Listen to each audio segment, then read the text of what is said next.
समन्त चक्रवालेषु अत्र गच्छन्तु देवता सद्धम्मं मुनिराजस्य सुनन्तो सग्गमोक्खदं धम्मस्सवन कालो अयं बदन्ता धम्मस्सवन कालो अयं बदन्ता धम्मस्सवन कालो अयं बदन्ता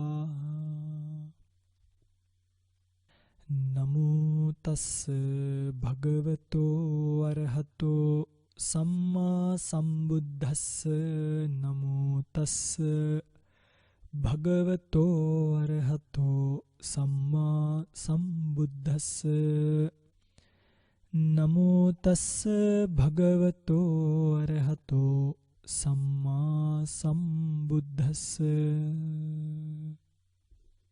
सम्मा सम्बुद्ध मतुलं ससद्धम्म गणुत्तमं अभिवाद्य भासिस्सं अभिधम्मत्त संगहंति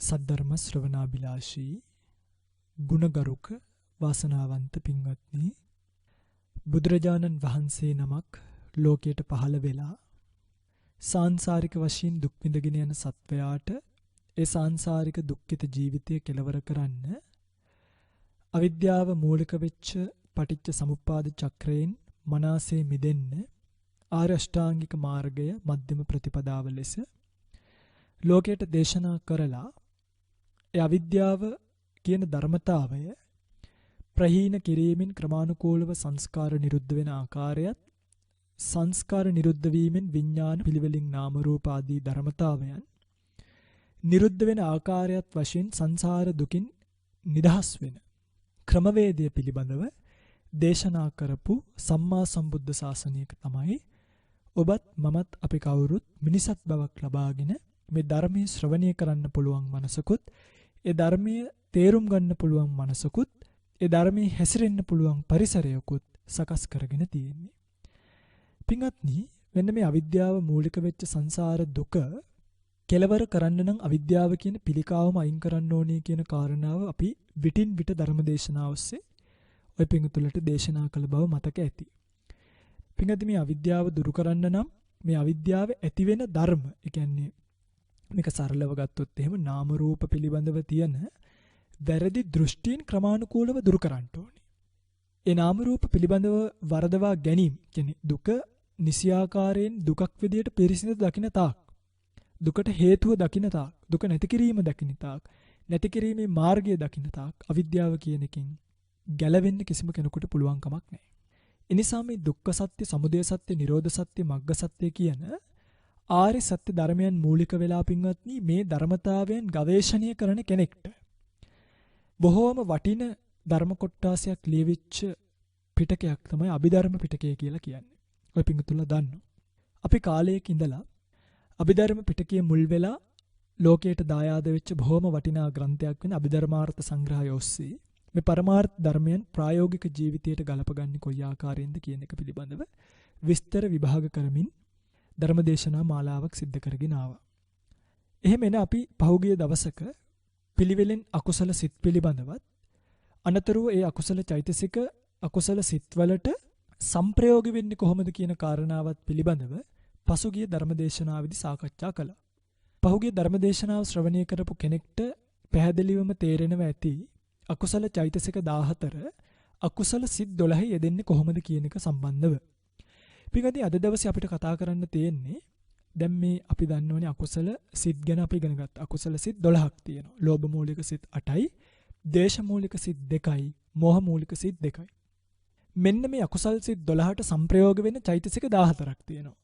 මෝහ, අහිරික, අනුත්තප්ප, උද්ධච්ච කියන සබ්බ අකුසල සාධාරණ චෛතසිකත්, ලෝභ, දිට්ඨි, මාන ආදී අකුසල චෛතසික ධර්මයන්ුත්. මෙන්න මේ චෛතසික සිතට සංප්‍රයෝග වෙලා තමයි අකුසල සිත් ඒ හැඩතල වලටපත් වෙන්නේ. කියන්නේ ලෝභ මූලික එකක් බවටපත් වෙන්නේ.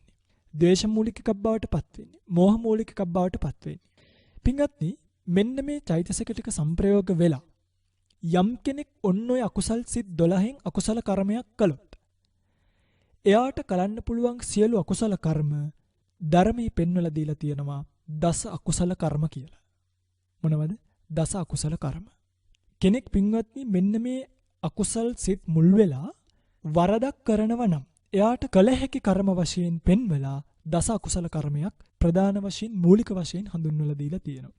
ඔය පින්වතුන්ලා දන්නවා මොනවද දස අකුසල කර්ම?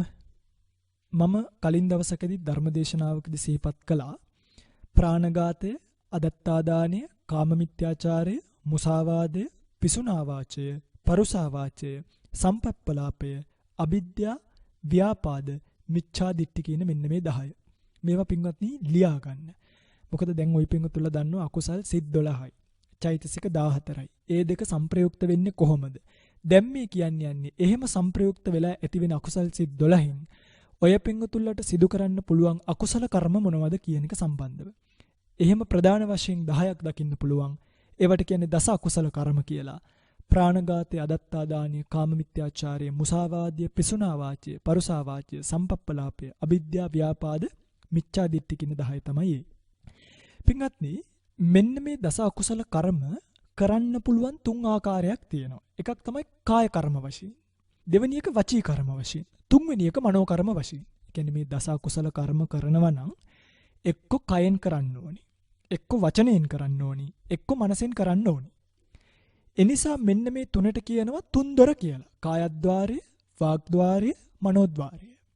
කායද්්වාරයෙන් කරන්න පුළුවන් අකුසල කර්ම තමයි දැන් ඔය 10න් ප්‍රාණඝාතය, අදින්නාදානය, කාමේසු මිච්ඡාචාරය කියන තුන කාය කර්ම තුනක් කියන එක සිහිපත් කරලා තියෙනවා. ඒක කායද්්වාරයෙන් තමයි සිද්ධ වෙන්නේ. තේරුණාද? ඊළඟට මුසාවාද, පිසුනාවාච, පරුසාවාච, සම්පප්පලාප කියන 4. දැන් ප්‍රාණඝාත, අදින්නාදාන, කාමේසු මිච්ඡාචාරා කියන්නේ කාය කර්ම. මුසාවාද, පිසුනාවාච, පරුසාවාච, සම්පප්පලාප කියන්නේ වාක් කර්ම 4. දැන් පාණාතිපාතා, අදින්නාදාන, කාමේසු මිච්ඡාචාර කියලා කියන්නේ කාය කර්ම 3. මුසාවාද, පිසුනාවාච, පරුසාවාච, සම්පප්පලාප කියලා කියන්නේ වාක් කර්ම 4. හරි? මනෝ කර්ම 3යි අවිජ්ජා, ව්‍යාපාද, මිච්ඡාදිට්ඨි කියන 3. තේරුණාද මම මේ කියන එක? කාය කර්ම 3යි, මනෝ කර්ම 3යි, වාක් කර්ම 4යි. ඔහොම තමයි දස අකුසල කර්මපත ద్వාර වශයෙන් බෙදීමට ලක් කරාම ලක් වෙන්නේ. පින්වත්නි මෙතනදී හැබැයි මෙහෙම හේකුත් තියෙනවා. දැන් කායද්්වාර කියලා කියන්නේ ඒ කර්ම කයෙන්ම විතරක් කරනවා කියලා හැම නෙමෙයි. කායද්්වාරේ බාහුල්‍ය වුත්තිතෝ කාය කම්මං නාම. ඒ කර්ම පින්වත්නි වැඩි වශයෙන් පවතින්නේ. බාහුල්‍ය වුත්තිතෝ කියන්නේ බෙහෙවින් පවතින්නේ කායද්්වාරේ නිසා. කය මුල් වෙලා නිසා ඒවට කියනවා කාය කර්ම කියලා. තේරෙනවද? ඒකට පින්වත්නි බාහුල්‍ය වුත්තිතෝ. ඒ කියන්නේ බහුල වශයෙන් දැන් උදාහරණයක් විදිහට මේක වාක් කර්මයේත් අල්ප වශයෙන් යෙදෙනවා. පින්තුලට පැහැදිලි කරලා දෙන්න.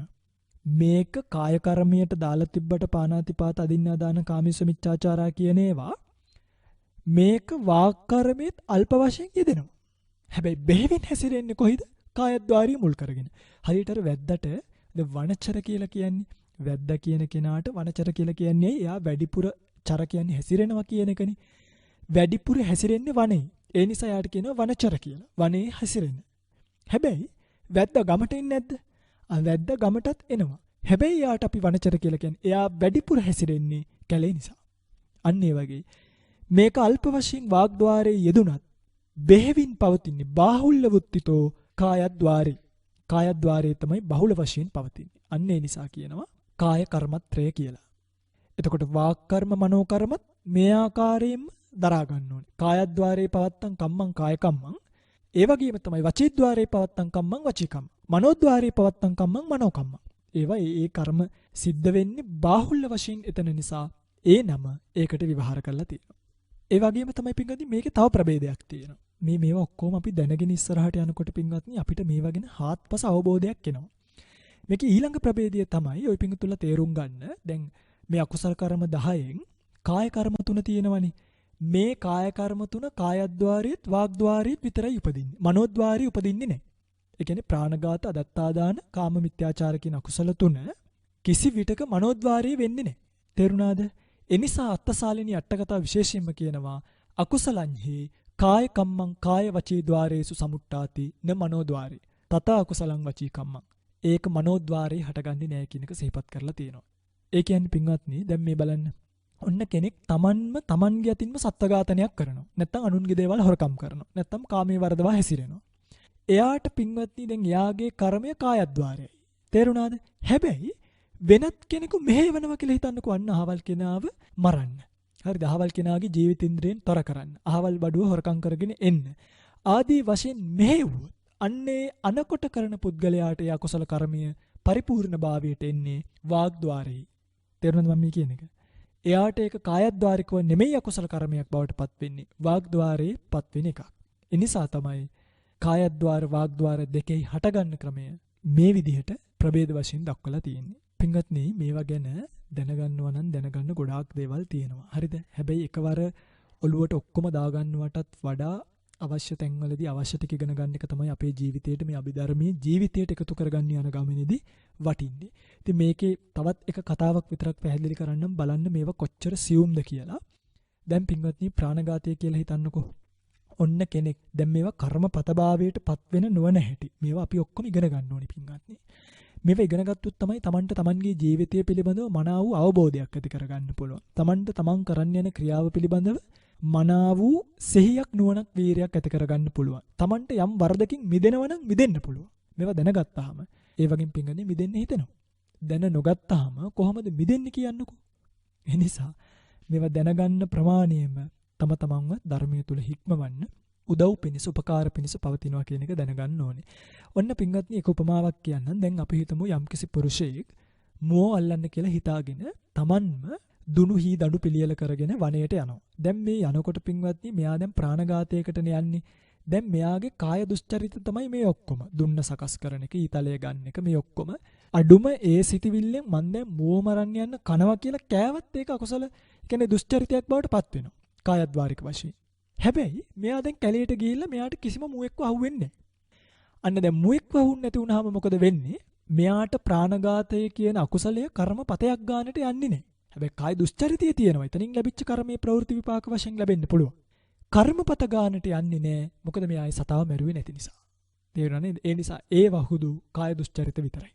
හැබැයි මෙන්න මෙතනදී මේ ප්‍රභේදය තේරුම් ගන්න. දැන් පින්වත්නි එහෙමයි කියලා හිතන්න එපා. අනේ එහෙනම් අපි බේරුණානි කියලා. ඒ පින්වත්නි ප්‍රාණඝාත අකුසල කර්මයෙන් විතරයි ඒ බේරිලා ආවේ.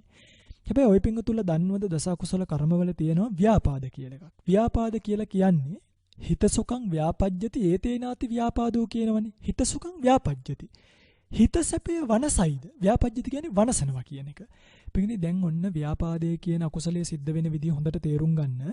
ඔය පින්වතුන්ලා ප්‍රාණඝාතය දිහා විතරයි බොහෝ අය බලන් ඉන්නේ. මේ ව්‍යාපාදයේ කියන එකට පින්වත්නි අංග දෙකයි තියෙන්න ඕනේ. මේකේ ස්වභාවය තමයි ව්‍යාපාදයේ කියන්නේ අනුන් නැසෙත්වා කියලා පතන එක. අනුන් නැසෙත්වායි කියලා පැතීම නැත්නම් අනුන්ගේ විනාශය කැමති බවට කියනවා ව්‍යාපාදය කියලා. එතකොට යම් කෙනෙක් පින්වත්නි කවර හරි සත්වයක් කෙරෙහි නැත්නම් අනිෂ්ඨාරම්මණයක් විදියට වැටහිලා කැමති නැති ආරම්මණයක් විදියට වැටහිලා දෝමනස්සේ උපදවාගෙන ඒ සත්වයා නැසේවායි කියලා සිතපු ගමන් මේ ව්‍යාපාද අකුසල කර්මපතයක් බවට පත් වෙනවා. දැන් කෝපවීම මාත්‍රයක් විතරක් ආවොත් ඒක ප්‍රවෘත්ති විපාක පමණයි. ප්‍රතිසන්දි විපාකයක් ගෙනල්ලා දෙන්නේ නැහැ. කියන්නේ කර්මපතයක් ගන්නට යන්නේ නැහැ. කෝපවීමක් විතරක් ආවොත්. හැබැයි සත්වයකු වන බව ඔහුගේ විනාශයේ පැතීම කියන මෙන්න මේ අංග දෙක සම්පූර්ණ වුණොත් එයා සත්වයක් කියලා දැනගන්නවා. එයාගේ විනාශය පතනවා. මෙන්න මේ අංග දෙක සම්පූර්ණ වුණ ගමන් එයාට පින්වත්නි ව්‍යාපාදයේ අකුසල කර්මපතයක් බවට පත් වෙනවා. දැන් කෝපවීම මාත්‍රයේදී දැන් කේන්ති යනවා. හැබැයි විනාශය පතන්නේ නෑ. අනේ මෙයාව මෙහෙම වෙනවා නම් හොඳයි කියලා. එතකොට මොකද වෙන්නේ? ව්‍යාපාදයේ අකුසල කර්මපතයක් බවට පත් වෙන්නේ නෑ. කොයි වෙලේක හරි අකුසල ප්‍රවෘත්ති විපාකයේ විතරක් ගෙනල්ලා දීලා ඒක සංසිඳලා යනවා. හැබැයි ව්‍යාපාදීව එයා සත්වයක් වෙන බව දැනම කෝපවීම මාත්‍රයෙන් නවතින්නේ නැතුව ඔහුගේ විනාශය පැතුවොත් අංග දෙකයි පූර්ණභාවයට එන්න ඕනේ. සත්වයක වීමත් ඔහුගේ විනාශය පැතීමත්. මේ දෙකෙන් ව්‍යාපාදයේ කියන එක කර්මපතයක් බවට පත් වෙනවා. අන්න දැක්කද? එනිසා සිතවිලි මාත්‍රයෙන්වත් නැසේවා කියලා පතන්න හොඳ නැහැ.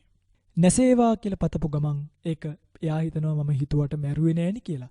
ප්‍රාණඝාතයෙන් කර්මපතයක් වෙන්නේ නැහැ. හැබැයි මොකද වෙලා තියෙන්නේ? ව්‍යාපාදයෙන් කර්මපතයක් බවට පත් වෙලා. අන්න බලන්න. මේකේ විපාකය ලැබෙන්නේ මෙන්න මේ විදිය.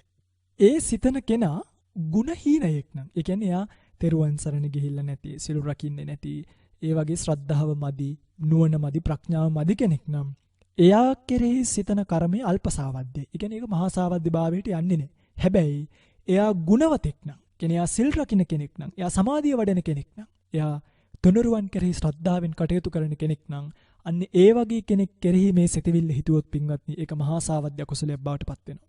ඒ නිසා මතක තියාගන්න, ඒ සිතන සිතවිල්ල ගුණ හීන කෙනෙක් නම් අල්ප සාවද්දයයි, ගුණ මහත් කෙනෙක් නම් මහා සාවද්ද භාවයට පත් වෙන බව දැනගන්න. මේ කර්මය ද්වේෂ මූලික සිතක්, දෝමනස්ස සහගත පටිඝ සම්ප්‍රයුක්ත අකුසල් සිතකින් තමයි මේක සිද්ධ භාවයට පත් වෙන්නේ. විපාක වශයෙන් ප්‍රතිසන්දිය ගෙනල්ලා දුන්නොත් කර්මයක් හෝ කර්ම නිමිත්තක් හෝ ගති නිමිත්තක් වැටහිලා එහි විපාක වශයෙන් මරණින් මත්තේ ගිහිල්ලා සතර පාදුකට වැටෙනවා. තේරුණාද මම මේ කියන එක? දැන් තේරෙනවද මේ දස කුසල කර්ම පිළිබඳව ඉගෙනීමේ වටිනාකම? මේක හොඳට අහගන්න. මෙන්න මේ දස කුසල කර්මපත පිළිබඳව ඉගෙන ගන්න කියන්නේ ඒකයි. එකින් එක දැනගෙන හිටියාම තමන් තුළ සිද්ධ වෙන ක්‍රියාවලිය කොයි ආකාරයේ එකක්ද කියන එක අපිට හරියටම අල්ල ගන්න පුළුවන්කම ලැබෙනවා. හොඳයි. අපි යමු මේ දස කුසල කර්ම එකින් එක අරගෙන මේක විස්තර විග්‍රහයට. පින්වත්නි මේකත් මතක තියාගන්න. මේ හැම දස අකුසලයෙන් එක ගානෙම අරගෙන දැන් අපි ප්‍රාණඝාතය ගන්නවා. ප්‍රාණඝාතයේ තියෙනවා පින්වත්නි අංග පහක්. ඒ කියන්නේ දැන් ප්‍රාණඝාතය සම්පූර්ණ භාවයටපත් වෙන්නේ අංග පහක් සම්පූර්ණ වුණොත් විතරයි. මොනවද? එයා සතෙක් වෙන්න ඕනේ. සතෙක් බව දැනගන්න ඕනේ. සත්වයා මැරීමට සිතක් ඇති වෙන්න ඕනේ. සත්වයා මැරීමට උපක්‍රමයක් නැත්නම් ප්‍රයෝගයක් යොදන්න ඕනේ. සත්වයාගේ මරණය සිදු වෙන්න ඕනේ. මේ ප්‍රාණඝාතයට ලක් වෙන කෙනා සතෙක් වෙන්නත් ඕනේ. සතෙක් බව දැනගන්නත් ඕනේ. ඒ සතාව මරන්න සිතක් ඇති වෙන්නත් ඕනේ. සත්වයා මැරෙන්න උපක්‍රමයක් නැත්නම් ප්‍රයෝගයක් යොදන්නත් ඕනේ. සත්වයාගේ මරණය සිද්ධ වෙන්නත් ඕනේ. පින්වත්නි යම් වෙලාවක මෙන්න මේ අංග පහ කියනක කර්මයේ සම්පූර්ණ භාවයට ආවොත් එයාට ඒ අකුසල සිත කර්මපතයක් බවට පත් වෙනවා. කර්මපතයක් බවට පත් වෙනවා කියලා කියන්නේ පින්වත්නි ඒක ප්‍රතිසන්දි විපාකයක් දක්වා අරන් යන්න. ඒ කියන්නේ අපි හිතමු කෙනෙක් ද්වේෂ මූලික සිතින් සත්වයක් මරනවා.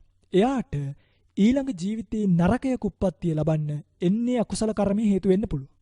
හැබැයි මෙන්න මේ අංග සම්පූර්ණ නොවි දෝමනස්ස සහගත පටිඝ සම්ප්‍රයුක්ත සිත් ඇති වෙනවා. හැබැයි කර්මපතේ පූර්ණ භාවයට යන්නේ නෑ. හැබැයි අර ව්‍යාපාදයේ කියන එකෙන් කර්මපතේ පූර්ණ භාවයට යන්න පුළුවන්. මං කියන්නේ ප්‍රාණඝාතයෙන් මෙතනදී පූර්ණ භාවයට යන්නේ නැති නිසා එයාට පින්වත්නි මේ ප්‍රාණඝාතයේ නිසා ගිහිල්ලා ප්‍රතිසන්දිය ඇති වෙන්නේ නැහැ. හැබැයි ව්‍යාපාදයේ නිසා ඇති වෙන්න පුළුවන් කියන එක මතක තියාගෙන ඉන්න. හරි? ඒ නිසා යම් කර්මයක් කර්මපතයක් බවට පත් වෙනවා කියන්නේ එයාට පින්වත්නි ඒකෙන් ප්‍රතිසන්දිය පවා ගෙනල්ලා දෙන්න පුළුවන් ප්‍රබල කර්මයක් බවට පත් වෙනවා කියන එක. ඒකෙන් ප්‍රවෘත්ති විපාකත් ලැබෙනවා. හරි? ඒක නවත්තන්න පුළුවන් කමක් නැහැ. ප්‍රතිසන්දිය ලැබලා දෙන එක තමයි මේකේ විශේෂත්වය. ඒ නිසා මේ හැම එකකම ප්‍රාණඝාතී, අදින්නාදානී, කාමේසුමිච්ඡාචාරේ, මුසාවාද ආදී මේ හැම එකකම අංග දැනගෙන ඒ අංග පරිපූර්ණ භාවයටපත් නොවි හිටියොත් ඉතින් පින්වත්නි ඇත්තටම විශාල අකුසල් සිද්ධ වෙන ප්‍රමාණය ඊටාම අඩු වෙනවා. මේව දැනගත්තාම. ඒ නිසා අපි එකින් එක මේවා විස්තර විග්‍රහ කරගෙන යමු. දැන් අපි දන්නවා අකුසල් සිත් මොනවද? චෛතසික මොනවද? ඒව සංප්‍රයෝග වෙලා යම් අකුසල් කර්මයක් කරනකොට කර්මපතයක් බවට පත්වන්නේ නම් මේ හැම එකකම අංග පරිපූර්ණ භාවයට පත් වෙන්න ඕනේ. අපි එකින් එක දැන් විස්තර කරගෙන යනවා. ප්‍රාණඝාතය පළවෙනි එක. මේක කායද්්වාරිකයි පළවෙනියටම. ඒ කියන්නේ කායද්්වාරයේ තමයි බාහුල්‍ය වශයෙන් නැති වෙන්නේ. ප්‍රාණඝාතය කියලා කියන්නේ සාමාන්‍යයෙන් සම්මුති අර්ථයෙන් කිව්වොත් සත්වයේගේ මරණය සිදු කිරීම. තේරුණාද? ස්වභාවික මරණය වළකලා ප්‍රයෝගයක් යොදලා උපක්‍රමයක් කරලා යම්කිසි සත්වයක මැරුවොත් සම්මුතියෙන් මම මේ කියන්නේ. එන්නේ සිදු කිරීමට එන්නේ කර්මයට කියනවා ප්‍රාණඝාත කර්මය කළා කියලා. ඔක සාමාන්‍යයෙන් පරමාර්ථමය වශයෙන් සිහිපත් කළොත් පානස්ස අතිපාතෝ පානාතිපාතෝ. පානස්ස. මෙතන පානස්ස කියලා කියන්නේ ජීවිතින්ද්‍රියට. ජීවිතින්ද්‍රිය කියන්නේ පින්වත්නි සාමාන්‍යයෙන් ජීවිතින්ද්‍රිය කියන එක රූප ජීවිතින්ද්‍රිය, නාම ජීවිතින්ද්‍රිය කියලා දෙආකාරයි. මෙතනදී රූප ජීවිතින්ද්‍රිය. ඒ කියන්නේ දැන් නාම ජීවිතින්ද්‍රිය කාටවත් මරන්න පුළුවන් කමක් නැහැ. මොකද නාම ජීවිතින්ද්‍රිය කියන එක පින්වත්නි නිරුත්සාහයෙන්ම ශනියක් පාසා නිරුද්ධ වෙලා යන බැවින්. ඒක මරන්න තියා අල්ලගන්නවත් පුළුවන් කමක් නැහැ. රූප ජීවිතින්ද්‍රිය කියන එක පින්වත්නි රූප ජීවිතින්ද්‍රිය නසන්න පුළුවන්. පානස්ස අතිපාතෝ කියුවේ ඒකනේ. අතිපාතෝ කියන්නේ ඉක්මනින් හැලීම. කියන්නේ අර ස්වභාවික මරණය සිද්ධ වෙන එක නවත්තලා අතිපතනය කරන ප්‍රයෝගයක් යොදලා මගදී මරනවා. මෙන්න මේ රූප ජීවිතින්ද්‍රිය කියන එක අතිපතනයට සිද්ධ කිරීමට කියනවා පින්වත්නි පරමාර්ථමය වශයෙන් ප්‍රාණඝාතය සිද්ධ කරනවා කියලා. එතකොට ජීවිතින්ද්‍රිය දෙකක් තියෙනවා නම් රූප ජීවිතින්ද්‍රිය, නාම ජීවිතින්ද්‍රිය කියලා. රූප ජීවිතින්ද්‍රිය විතරයි නම් නැති වෙන්නේ නාම ජීවිතින්ද්‍රිය මැරෙන්නේ නැත්තම් පරපණ නැසීම කියන එක සිද්ධ වෙන්නේ කොහොමද? පාණාතිපාත කර්මය සිද්ධ වෙන්නේ කොහොමද? ඒක සිද්ධ වෙන්නේ පින්වත්නි මෙන්න මේ නිසා. රූප ජීවිතින්ද්‍රිය නසපු කල මොකක් වෙනවද? රූප ජීවිතින්ද්‍රිය සහ සම්බන්ධ නාම ජීවිතින්ද්‍රියත් නිරුද්ධ වෙලා යනවා. ඒ නිසා විශේෂම සාදු විලාසනී කියන ටීකාවේ දක්වලා තියෙනවා රූප ජීවිතින්ද්‍රියෙහි විකෝපිතේ ඊතරම් පිටං සම්බන්ධාය විනස්සති. එපමණින්ම එහෙමයි කියලා තියෙන්නේ. රූප ජීවිතින්ද්‍රිය නසපු ගමන් විකෝපිතේ කියන්නේ විනාශ කරපු ගමන් අනිත් නාම ජීවිතින්ද්‍රියත් ඒ සම්බන්ධතාවය විනාශ වෙලා යනවා. ඉතින් මං හිතන්නේ පින්වතුන්ලට තේරෙන්නේ නැති මම දැන් ওই පින්වතුන්ලා ගැඹුරින් බණ අහන්නත් පුරුදු වෙලා ඉන්න නිසා ටිකක් මම මේවා සාමාන්‍ය විදිහටම විස්තර කරගෙන යනවා. ගොඩක් ලිහිල් කරන්න කාලය ගන්නේ නැතුව සම්මුති වශයෙන් සත්‍යාව මැරීම පරමාර්ථ වශයෙන් කිව්වොත් රූප ජීවිතින්ද්‍රිය කියන එක විනාශ කිරීම එයාගේ ස්වභාවික පතනය වීම නවත්වලා ප්‍රයෝග යොදලා බලෙන් අතිපතනය කරන්න යෑමෙන් තමයි පාන අතිපතන. නේද? පානාතිපාත කියන එක සිද්ධභාවයටපත් වෙන්නේ. එවැනි සත්ව ඝාතනයක් සිද්ධ කරද්දී ඒ අකුසල චිත්ත වීතියන්ගේ හටගන්න ජවන සිත් තියෙනවනේ. අන්නේ ජවන සිත්වල ඇතිවෙන චේතනා චෛතසික. චේතනා චෛතසික වලටයි චේතනාහම් භික්කවේ කම්මං වදාමි. නේද? අපුඤ්ඤාභි සංකාර කියලා කියන්නේ පින්වත්නි අකුසල් සිත්වල පහළ වෙන චේතනා චෛතසිකයට කියන නම. ඒ විතරක් නෙමෙයි. ඒ චේතනා චෛතසිකයත් එක්ක අනිත් සියලුම සංප්‍රයුක්ත ධර්මතාවත් ගන්නවා. නමුත් මෙතනදී චේතනාව ප්‍රධානයි. එන්නේ චේතනා චෛතසිකයන්ට කියනවා පින්වත්නි ප්‍රාණඝාත අකුසල කර්මය සිද්ධ කළා කියලා. තේරුණාද මම මේ කියන එක? අකුසල සිතක ජවන සිත්වල ඇතිවෙන ඒ ජවන සිත්වල සංප්‍රයුක්ත වන චේතනා චෛතසිකයන්ට කියනවා ප්‍රාණඝාත අකුසල කර්ම කියලා. අර්ථ සාධක වන සහ අර්ථ සාධක නොවන නැත්නම් අර කියපු අංග පහ පූර්ණ්‍ය වෙන ඒවට කියනවා අර්ථ සාධක ජවන කියලා. නැති ඒවට කියනවා අර්ථ සාධක නොවන ජවන කියලා. අර්ථ සාධක ජවන වලින් නැත්නම් අංග පහ සම්පූර්ණ වෙච්ච ගමන් මොකද වෙන්නේ? කර්මපත භාවයටපත් වෙනවා. කර්මපත භාවයෝ ඒ විපාක විදියට පටිසන්ධි විපාකත් අනතුරුව ප්‍රවෘත්ති විපාකත් ගෙනල්ලා දෙනවා. කර්මපත බවට නොපැමිණි නැත්නම් අර්ථ සාධක නොවන කර්මයෝ පටිසන්ධි විපාක ගෙනල්ලා දෙන්නේ නැහැ. ප්‍රවෘත්ති විපාක පමණක් ගෙනල්ලා දෙනවා. ඒ අංග පහ තමයි කලින් සිහිපත් කළේ. සතෙකු වෙන්න ඕනේ. සතෙකු බව දැනගන්න ඕනේ. සත්වයා මරන්න සිතක් ඇති වෙන්න ඕනේ. සත්වයා මැරීමට උපක්‍රමයක් නැත්නම් ප්‍රයෝගයක් යොදන්න ඕනේ. සත්වයාගේ මරණය සිද්ධ වෙන්න ඕනේ. පින්වත්නි මෙතනදී සතෙකු වෙන්න ඕනේ කියන එක පැහැදිලි.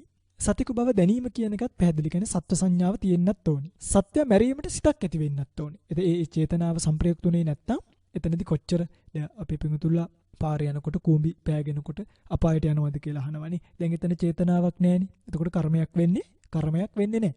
තේරුණාද මම මේ කියන එක? ඊළඟට සත්‍යයේ මරණය සිදුවීම කියන එකත් පැහැදිලි. හැබැයි මේ උපක්‍රම කියන්නේ මොනවද? පින්වත්නි මෙන්න මෙහෙම යොදන්න පුළුවන් උපක්‍රම 6ක් තියෙනවා. ප්‍රයෝග 6ක්. ඒවට කියනවා සාහත්තික ප්‍රයෝගය, ආනත්තික ප්‍රයෝගය, නිස්සග්ගිය ප්‍රයෝගය, තාවර ප්‍රයෝගය, ඉද්ධිමය ප්‍රයෝගය, විජ්ජාමය ප්‍රයෝගය කියලා. සාහත්තික ප්‍රයෝගය තමා විසින්ම මරන්න ඕනේ. කියන්නේ සාහත්තික කියන්නේ ස්වකීය හස්තයෙන්ම මරණය කියන එක සිද්ධ කළොත් ඒක සාහත්තික ප්‍රයෝගයෙන් කරපු එකක්. ආනත්තික ප්‍රයෝගය තමන් මරන්නේ නැහැ. ආනත්තික අනකරලා මරවනවා. අනුන් ලවා මැරෙව්වොත් ඒත් ප්‍රයෝග වශයෙන් ප්‍රාණඝාතය සිද්ධ වෙනවා. නිස්සග්ගිය ප්‍රයෝගය. නිස්සග්ගිය ප්‍රයෝගය කියන්නේ තමන්ගේ අතින් මරන්නෙත් නැහැ. ගලකින්, පොල්ලකින්, දණ්ඩකින්, මුගුරකින් ගහනවා. නැත්නම් වෙඩි තියනවා. මොකක් හරි කරනවා. ඒ වගේ දේවල් කරොත් වෙන්නේ නිස්සග්ගිය ප්‍රයෝගයෙන් තමයි මේ මරණය සිද්ධ කරන්නේ. තාවර ප්‍රයෝගය බොරු වලවල් කැනීම, උගුල් ඇටවීම, අන්න ඒ වගේ දේවල් කරලා මරන්නේ. ද වෙඩි තියන්නෙත් නැහැ, ගහන්නෙත් නැහැ. වලක් කපලා තියලා යනවා. අන්න ඒවට කියනවා තාවර ප්‍රයෝගයෙන් මරනවා කියලා. ඉද්ධිමය ප්‍රයෝගය කියන්නේ 이르දි බලයෙන්. සමහරු 이르දි පොදවාගෙන ඒ වගේ කෙනෙක්ව ලොක් කරන්න, මරන්න, ඒ වගේ දෙයක් කරන්න පුළුවන් එක එක 이르දි තියනවා ලෝකෙනේ. එහෙම කෙනෙක්ට කියනවා 이르දිමය ප්‍රයෝගය. 이르දියක් පාවිච්චි කරලා මරණයටපත් කළා. ඒක ප්‍රයෝගයක් බවට පත් වෙනවා. අන්තිම එක විජ්ජාමය ප්‍රයෝගය. විද්‍යාමය ප්‍රයෝගය කියන්නේ මන්ත්‍ර ගුරුකම් කරන්නේ. අන්නේ මන්ත්‍ර ගුරුකම් කරලා මැරෙව්වොත් ඒත් මේ ප්‍රාණඝාතයට ප්‍රයෝගයක් බවට පත් වෙනවා. මතකයිනේ සාහත්තික තමන්ගේ අතින්, ආනත්තික අනකරවල, නිස්සග්ගිය ගල් පොළු දඬු මුගුරු වලින් ගහලා, තාවර බොරු වලවල් කපලා උගුල් අටවල වගේ දේවල් කරලා, ඉද්ධිමය 이르දි බලය පාවිච්චි කරලා, විජ්ජාමය මන්ත්‍ර ගුරුකම් පාවිච්චි කරලා මෙන්න මේ ප්‍රයෝගයකින් සතෙකු මැරුවොත් ඉතුරු අංග සම්පූර්ණයි නම් ඒක ප්‍රාණඝාත අකුසල කර්මපතයක් භාවයට පත් වෙනවා. මෙතනදී දැන් ප්‍රයෝග 6ක් කියවනේ සාහත්තික, ආනත්තික, නිස්සග්ගිය ආදී වශයෙන්. සාහත්තික, නිස්සග්ගිය, තාවර, ඉද්ධිමය, විජ්ජාමය කියන පහම කායද්්වාරයි. හැබැයි ආනත්තික ප්‍රයෝගයෙන් මැරෙව්වොත් කියන්නේ අන කරලා මැරෙව්වොත් එතකොට කායද්්වාර නෙමෙයි අකුසලිය සිද්ධ වෙන්නේ මොකෙන්ද? අනකලේ කටින්නේ. කටින් අන කරපු නිසා අකුසලිය සිද්ධ වෙන්නේ වාග්ද්වාරයෙන්. පැහැදිලිනේ? හරි. ඒ වගේම පින්වත්නි විශේෂයෙන්ම මේ ආනත්තික ප්‍රයෝගයෙන් මරනකොට තේරුණා නේද? මේ ආනත්තික ප්‍රයෝගයෙන් මරනකොට අපි දැනගන්න ඕනි කරුණු ටිකකුත් තියෙනවා. ඒ කියන්නේ මේකේ වත්තු කාලෝ චෝකාසෝ ආයුධං ඉරියාපතං කිරියා විශේෂෝති මේ චානත්ති නියාමකෝ කියලා ගාථාවකින් විශේෂ සිහිපත් කිරීමක් කරලා තියෙනවා. මේ ආඥා ප්‍රයෝගය කියන එක කරනකොට වස්තුව කාලය අවකාශය ආයුධය ඉරියව්ව ක්‍රියා විශේෂය කියන මෙන්න මේ කරුණු 6 ඇනවීම සම්බන්ධයෙන් දැනගන්න ඕනි. ඒ කියන්නේ දැන් මෙන්න මෙහෙම හිතන්නකෝ. වස්තුව කියලා කියන්නේ දැන් මරන්න නියම කරන සත්වයා. අපි හිතමුකෝ දැන් මරන්න නියම කළා ඔළුවේ තිත් 3ක් තියෙන මුවෙක්ව. හරිද? අපි කියනවා අන්න අර කැලේට එන තිත් 3ක් තියෙන මේ මුවාව මරන්න කියලා. අන්න ඒ තිත් 3ම තියෙන මුවාව මැරුවොත්. තේරෙනවද? ඒ දැන් ඒ කියපු මුවාවම මැරුවොත් එතකොට කරපු කෙනාටත් ප්‍රාණඝාත කර්මය වෙනවා. එයාට කායද්්වාර වශයෙන් වෙන්නේ. අන කරපු කෙනාට වාග්ද්වාර වශයෙන් ප්‍රාණඝාත කර්මය සිද්ධ වෙනවා. හැබැයි දැන් මේ නියමයේ ලැබපු කෙනා ඉන්නවනේ. ඒ ලැබපු කෙනා අර කියපු තිත් 3 මුවාව නෙමෙයි මරන්නේ. තිත් 2 මුවෙක්ව මරනවා. තේරුණාද මම මේ කියන එක? එතකොට මොකද වෙන්නේ? මරපු කෙනාට කායද්්වාර කුසලයේ සිද්ධ වෙනවා. හැබැයි අන කරපු කෙනාට සිද්ධ වෙන්නේ එයාට වාග්ද්වාරිකව මේක කර්මපතයක් ගන්නටවත් යන්නේ නැහැ ප්‍රාණඝාත සම්බන්ධයෙන්. මොකද කියපු කෙනාව නෙමෙයි මැරුවේ. හැබැයි ව්‍යාපාදයෙන් මේක කර්මපතයක් ගන්නට මේ වෙනකොටත් ගිහිල්ලා ඉවරයි. ප්‍රාණඝාතයෙන් යන්නේ නැහැ. ඒකයි මේ කියන්නේ. තේරුණාද මම මේ කියන එක? ඒ නිසා ඇතියන්තම් මං කියපු කෙනාව නෙමෙයි මලේ කියලා එහෙම බේරෙන්න හදන්න එපා. මොකද ව්‍යාපාදයෙන් කර්මපතයක් ගන්නට මේක ගිහිල්ලා ඉවරයි. මෙතනත් ප්‍රවෘත්ති විපාක ලැබෙන වචී දුස්චරිත ගන්නට මේක යනවා. තේරුණාද? හොඳයි. නැවත අහලා මේව තේරුම් ගන්න. ඒ තමයි වස්තුව. දෙක කාලය. කියන්නේ රාත්‍රී කාලය, දිවා කාලය කියලා දැන් කාලය තියෙනවනේ. දැන් අන කරනවා මෙන්න මෙව රාත්‍රියේදී මරන්න කියලා. හැබැයි රාත්‍රියේදී මරන්නේ නැතුව අරයා දවල් වෙලාවේ මරනවා. අන්න ඒ වගේ නියම කළ වෙලාවේ මැරුවේ නැත්තම් තේරෙනවද මම මේ කියන එක? නියම කළ වෙලාවේ මැරුවේ නැත්තම් මරපු කෙනාට ප්‍රාණඝාතය සිද්ධ වෙනවා. අනකල තැනත්තා මිදෙනවා. ඇයි? එයා කියපු වෙලාවේ නෙමෙයි මැරුවේ. තේරුණා? නිදහස් වෙනවා කියන්නේ ආයිත් මම මේ කියන්නේ සම්පූර්ණයෙන්ම නිදහස් වෙනවා කියලා හිතන්න එපා. පටිසන්ධි විපාකයක් ලැබෙන එක විතරක් නවතිනවා. ප්‍රවෘත්ති විපාක ඒවා ලැබෙනකොට අඩුවක් නැතුව ලැබෙනවා. ඒවට ලෑස්ති වෙලා ඇතියන්තම් මේවා කියනකොට පින්වත්නි මෙහෙමයි. මේවා කියනකොටත් මේ රින් ගන්න පුළුවන් තැනක් තියෙනවද කියලා අහන්න එපා. දැන් බොහෝ අය මේ බණ අහද්දී අහන්නේ මේ රින් ගන්න පුළුවන්. මෙහෙම කළොත් හරියයිද? මෙහෙම කළොත් මැරෙන්න අපිට අකුසලයේ වෙන්නේ නැද්ද? මෙහෙම කළ පින්වත්නි එහෙම නෙමෙයි. මේක ඔය පින්වතුන් ඉගෙන ගන්න ඕනේ රින් ගන්න පුළුවන් කොහින්ද කියලා ඉගෙන ගන්න නෙමෙයි. ස්වභාවය දැනගෙන සම්පූර්ණයෙන්ම වෙන් වෙන්න. ආරති විරති පටි විරති. එහෙම නිබුද්ධ ශාසනයේ තියෙන්නේ. දැන් ඔය පින්වතුන්ලා මේක කියනකොටම අහන්නේ බොහෝ දෙනෙක් මේ අප්පා එනම් මෙහෙම කළොත් මේකේ රින් ගන්න පුළුවන්. යන්න හදන්න එපා. ඉන්න හදන්න. නවතින්න මේව තේරුම් ගන්න බලන්න. තේරුණා නේද මම මේ කියන එක? හොඳයි. එහෙනම් ඒක තමයි කාලය. ඊළඟට අවකාශය. අවකාශය කියන්නේ මරණ ස්ථානය. දැන් අපි කියනවා අන්න අර නුගගහ යටට ආවහම මරන්න කියලා. ඒ නුගගහ යටට ආවහම මරන්නේ නැතුව මෙයා නුගගහ යටට එන්න කලින් හොයාගෙන ගිහිල්ලා මරනවා. අන්න එතකොටත් අනදීපු කෙනා ප්‍රාණඝාත වචීද්්වාරයෙන් කර්මපතයක් බවට පත් වෙන එකෙන් මිදෙනවා. මරපු කෙනාට අකුසලය සිද්ධ වෙනවා. එයාට කායද්්වාරික වශයෙන් සිද්ධ වෙනවා. ඊළඟට ආයුධය. ආයුධය කියලා කියන්නේ දැන් අපි කියනවා පීයකින් ඇල්ල මරන්න කියලා. හැබැයි ආර්යා පීයකින් ඉන්නේ එයා කල්පනා කරනවා වෙඩි තියලා මරුවා නම් ලේසි ඔන්න ඔහෙම වෙඩි තියලා දානවා කොහොම හරි මැරෙනවනි කියලා. ඔතනදි වෙන්නේ මොකක්ද? කියපු ආයුධය පාවිච්චි කළේ නැති නිසා ඒත් අනකරපු කෙනා මෙතනදී ප්‍රාණඝාත අකුසල කර්මපතයෙන් නිදහස් භාවයට පත් වෙනවා. ඒ තමයි ආයුධය. ඊළඟට ඉරියව්ව.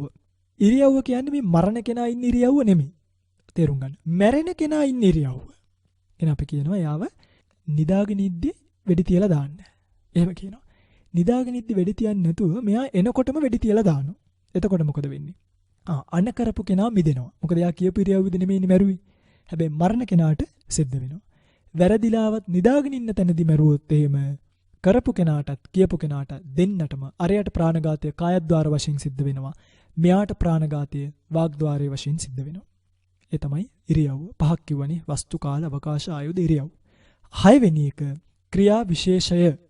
ඒ කියන්නේ දැන් මරන්න කරන උපක්‍රමයේ පින්වත්නි අපි හිතමුකෝ කෙනෙක්ට කියනවා තුවක්කුවෙන් වෙඩි තියන්න කියලා. මෙයා තුවක්කුවෙන් වෙඩි තියන්නේ නැතුව තුවක්කුවේ මිටෙන් ගහලා මරනවා. අපරාධිනේ උණ්ඩයක් විනාශ කරගන්නේ මොකටද? මෙන්න මෙහෙම ගහලා මරන්න පුළුවන් කියලා තුවක්කුවේ මිටෙන් ගහලා මරනවා. එතකොට අපි කිව්වේ තුවක්කුවෙන් වෙඩි තියන්න කියලානේ. පීයෙන් අනින්න කිව්වේ. පීයෙන් තලන්න නෙමෙයි. ඒ වගේ තුවක්කුවෙන් වෙඩි තියන්න කිව්වා මිසක් තුවක්කුව මිටෙන් ගහන්න කිව්වේ නේ. අන්න ඒ නිසා ක්‍රියා විශේෂය සම්බන්ධයෙන්ුත් අර කියපු විදිහට මොකලොත් දෙන්නටම හිමි වෙනවා. නැතුව කොලොත් පින්වත්නි කරපු කෙනාට විතරයි කියපු කෙනා මේකෙන් නිදහස් භාවයටපත් වෙනවා. ඔය ටික ආනත්තික ප්‍රයෝගයේ පින්වත්නි ඔබ දැනගත යුතු ප්‍රභේදයක්. මම හිතනවා මේ පින්තුලට පැහැදිලිවම තේරෙනවා ඇති. තේරෙන්නේ නැත්නම් නැවත වාරයක් මේ ධර්ම දේශනාව ශ්‍රවණය කරන්න මේ අන්තර්ජාලයට එකතු කරන්නේ ඔබට මේවා ඉගෙන ගන්නමයි. ඔබ මේවා නැවත නැවත ශ්‍රවණය කරලා මේ ධර්ම කාරණා කොහොම හරි එකින් එක පින්වත්නි ලියා ගන්නට කටයුතු කරන්න.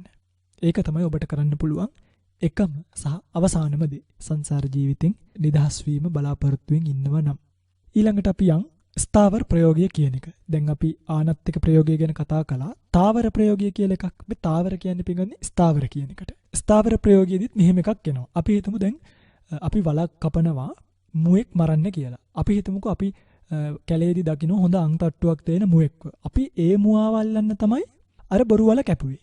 හැබැයි ඕකට ඇවිල්ලා හරකෙක් වැටිලා මැරෙනවා. දැන් මෙයාට අකුසල කර්මය සිද්ධ වෙන්නේ නැත. ප්‍රාණඝාතයේ වශයෙන් අකුසල කර්මපතයක් සිද්ධ වෙන්නේ නැහැ. මොකද මෙයා වල කැපුවේ මුවාව මරන්න. හැබැයි මැරුණි හරකෙක්. තේරුණාද මං කියන එක? එතකොට ඒ ඉලක්ක කරන සතාම වැටෙන්න ඕනේ. හැබැයි බොරු වලක් කපලා ඔන්න ඔය වැටෙන සතෙක් ගන්නවා කියලා හිතුවොත් එහෙම පින්ගන්නේ මතක තියාගෙන ඔය වලට වැටිලා කූඹියෙක් මලත්. ඒ අකුසල කර්මයක් විපාක භාවයට ඉතින් එනකොට Tamanට එක විඳින්න වෙනවා. මොකද ඒක කර්මපතයක් බවට පත් වෙනවා. නියමයක් නැතුව නිකන් වලක් කපලා තියෙනවා. කියන්නේ ඒ වල කපන්නේ වැටෙන සතෙක් වැටිලා මැරෙන්නේ නැති. පින්වත්නි මතක තියාගන්න වල තියනකම් වැටෙන හැම සත්වයකටම අකුසල කර්මපත ගන්නට වැටෙනවා මේවා. ඒක තමයි ස්ථාවර ප්‍රයෝගයේදී ඔබ දැනගන්න ඕනේ කාරණාව. විශේෂයෙන්ම මේ 6ේදී ඔබ දැනගන්න ඕනේ ওই දෙක තමයි ආනත්තික ප්‍රයෝගය සහ ස්ථාවර ප්‍රයෝගය කියන දෙක. විශේෂ සඳහනකින් සිහිපත් කරලා තියෙන්නේ මේකේ විශේෂ ප්‍රභේද කීපයක් දකින්න පුළුවන්කම ලැබෙන නිසා. ඊළඟට පින්වත්නි තවත් කාරණාවක් දැනගන්න ඕනි. දැන් මේකේ තියෙනවා මෙන්න මෙහිම ප්‍රභේදයකුත් මේ ප්‍රාණඝාතයේදී දැනගන්න. ඒ තමයි සරස මරණ පාණාතිපාත කර්මය කියන එක. සරස මරණ පාණාතිපාත කර්මය කියන්නේ දැන් අපි හිතමු සරස මරණය කියන්නේ පින්වත්නි කෙනෙක් ඉන්නවා එයාගේ ආයුෂයත් කර්මයත් කියන දෙකම ඉවර වෙලා ස්වකීය ධර්මතාව වශයෙන් එයාගේ මරණය සිද්ධ වෙනවා. හරිද? කියන්නේ එයාගේ ස්වභාවිකවම එයාගේ ජීවිතින්ද්‍රය කියන එක නැසෙනවා. එයාගේ කර්මයයි ආයුෂයයි ඔක්කොම ෂේ වෙලා තියෙන නිසා. එතකොට අපි හිතමුකෝ දැන් උදේ 10ට තමයි මෙයා මැරෙන්න ඉන්නේ. ඔන්න සඳුදා උදේ 10ට මෙයා මැරෙන්න ඉන්නවා. හරිද? යම් කිසි වෙන කෙනෙක් අපි හිතමුකෝ විනිශ්චයකාරයෙක් කියලා. දැන් මරණ දඬුවම දෙන විනිශ්චයකාරයෝ ඉන්නවනේ.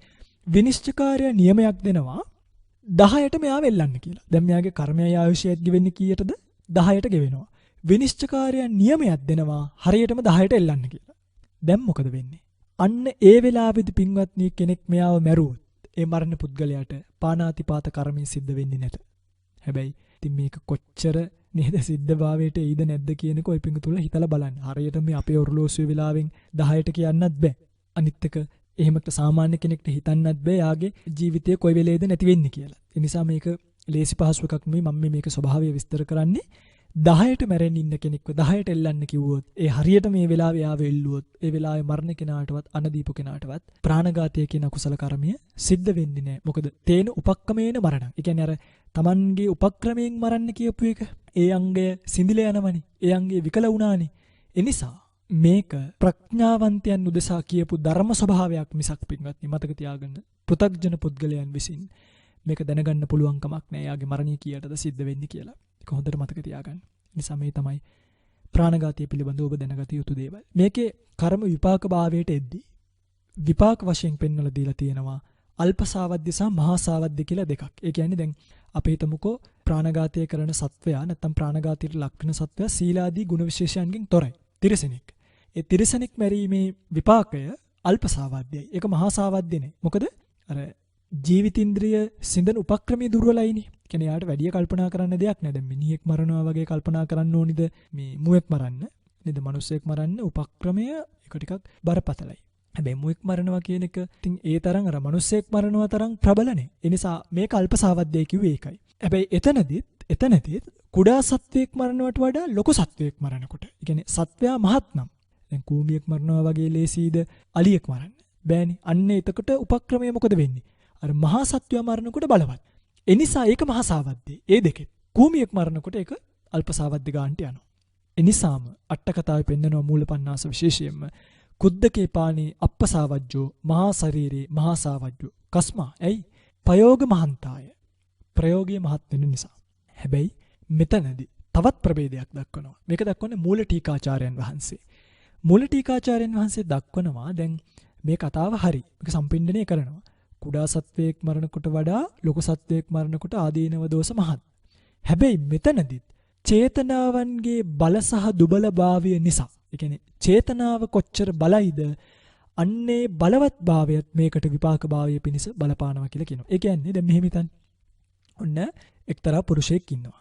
ඒ පුරුෂයා දැන් මිනිසෙක් ඉන්නවා. එයාගේ හතුරෙක් ඉන්නවා. ඒ හතුරගෙන් පලිගන්න බලාපොරොත්තුවෙන් හතුරා අපි හිතමුකෝ බල්ලෙක් ඇති කරනවා. හතුරගෙන් පලිගන්න බලාපොරොත්තුවෙන් බල්ලට වහදිනවා. දැන් බල්ලට වහදුන්නේ මොන චේතනාවෙන්ද? පලිගැනීමේ චේතනාවෙන්. හැබැයි තමන්ගේ ඇතෙක්, කියන්නේ දැන් තමන් ගාව ඇතෙක් ඉන්නවා. මෙයාට දැන් තමන්ගේ ඇතාගෙන් පලිගන්න දෙයක් නැහැනේ. මෙයා නිකන් විහිළුවට වගේ හරි මොහකට හරි මේ ඇතාට ගහනවා. මෙරිලා වැටෙන්නම ගහනවා. මෙතනදී අර පලිගැනීමේ චේතනාවෙන් පොඩි සතෙක් මැරුවා වුණාට මෙතනදී පලිගැනීමේ චේතනාවක් යෙදුනේ නැහැනේ අලියා මරද්දි. මෙතනදී සිහිපත් කරනවා මූල ටීකාචාර්යයන් වහන්සේ විශේෂයෙන්ම පලිගැනීමේ චේතනාව සහිතව කුඩා සත්වයා මැරුවා වුණත් පලිගැනීමේ චේතනාව නිසා ඒක මහා සාවද්‍ය භාවයට එනවා කියලා. ඇතා මැරීමේ විපාකය නැත්නම් අලියා මැරීමේ විපාකය මෙතනදී අල්ප සාවද්‍ය වෙනවා. මොකද පලිගැනීමේ චේතනාව කියන එක මෙතනදී නැති නිසා. මේ වගේ කොච්චර දැනගන්න දේවල් තියෙනවද කියලා ඔය පිංගුතුල කල්පනා කරන්න. අපි මොනවද අඩුම මේ පන්සිල් පද පහේ ප්‍රාණඝාතය කියන එක ගැනවත් මොනවද දන්නේ කියලා හිතන්න. දැන් මම මේවා කියනකොට පොත්පත් වලිනුත් කියවලා ඇති. හැබැයි තේරුම් ගන්න කොච්චරනේ. නිකන් මේ අකුරු ටිකක් කියවුවා කියලා ධර්මතාවයේ තේරුම් ගන්න පුළුවන් කමක් නැහැ. මේක සිද්ධ වෙන භාවයේ තේරුම් ගන්න ඕනේ. තේරුණාද?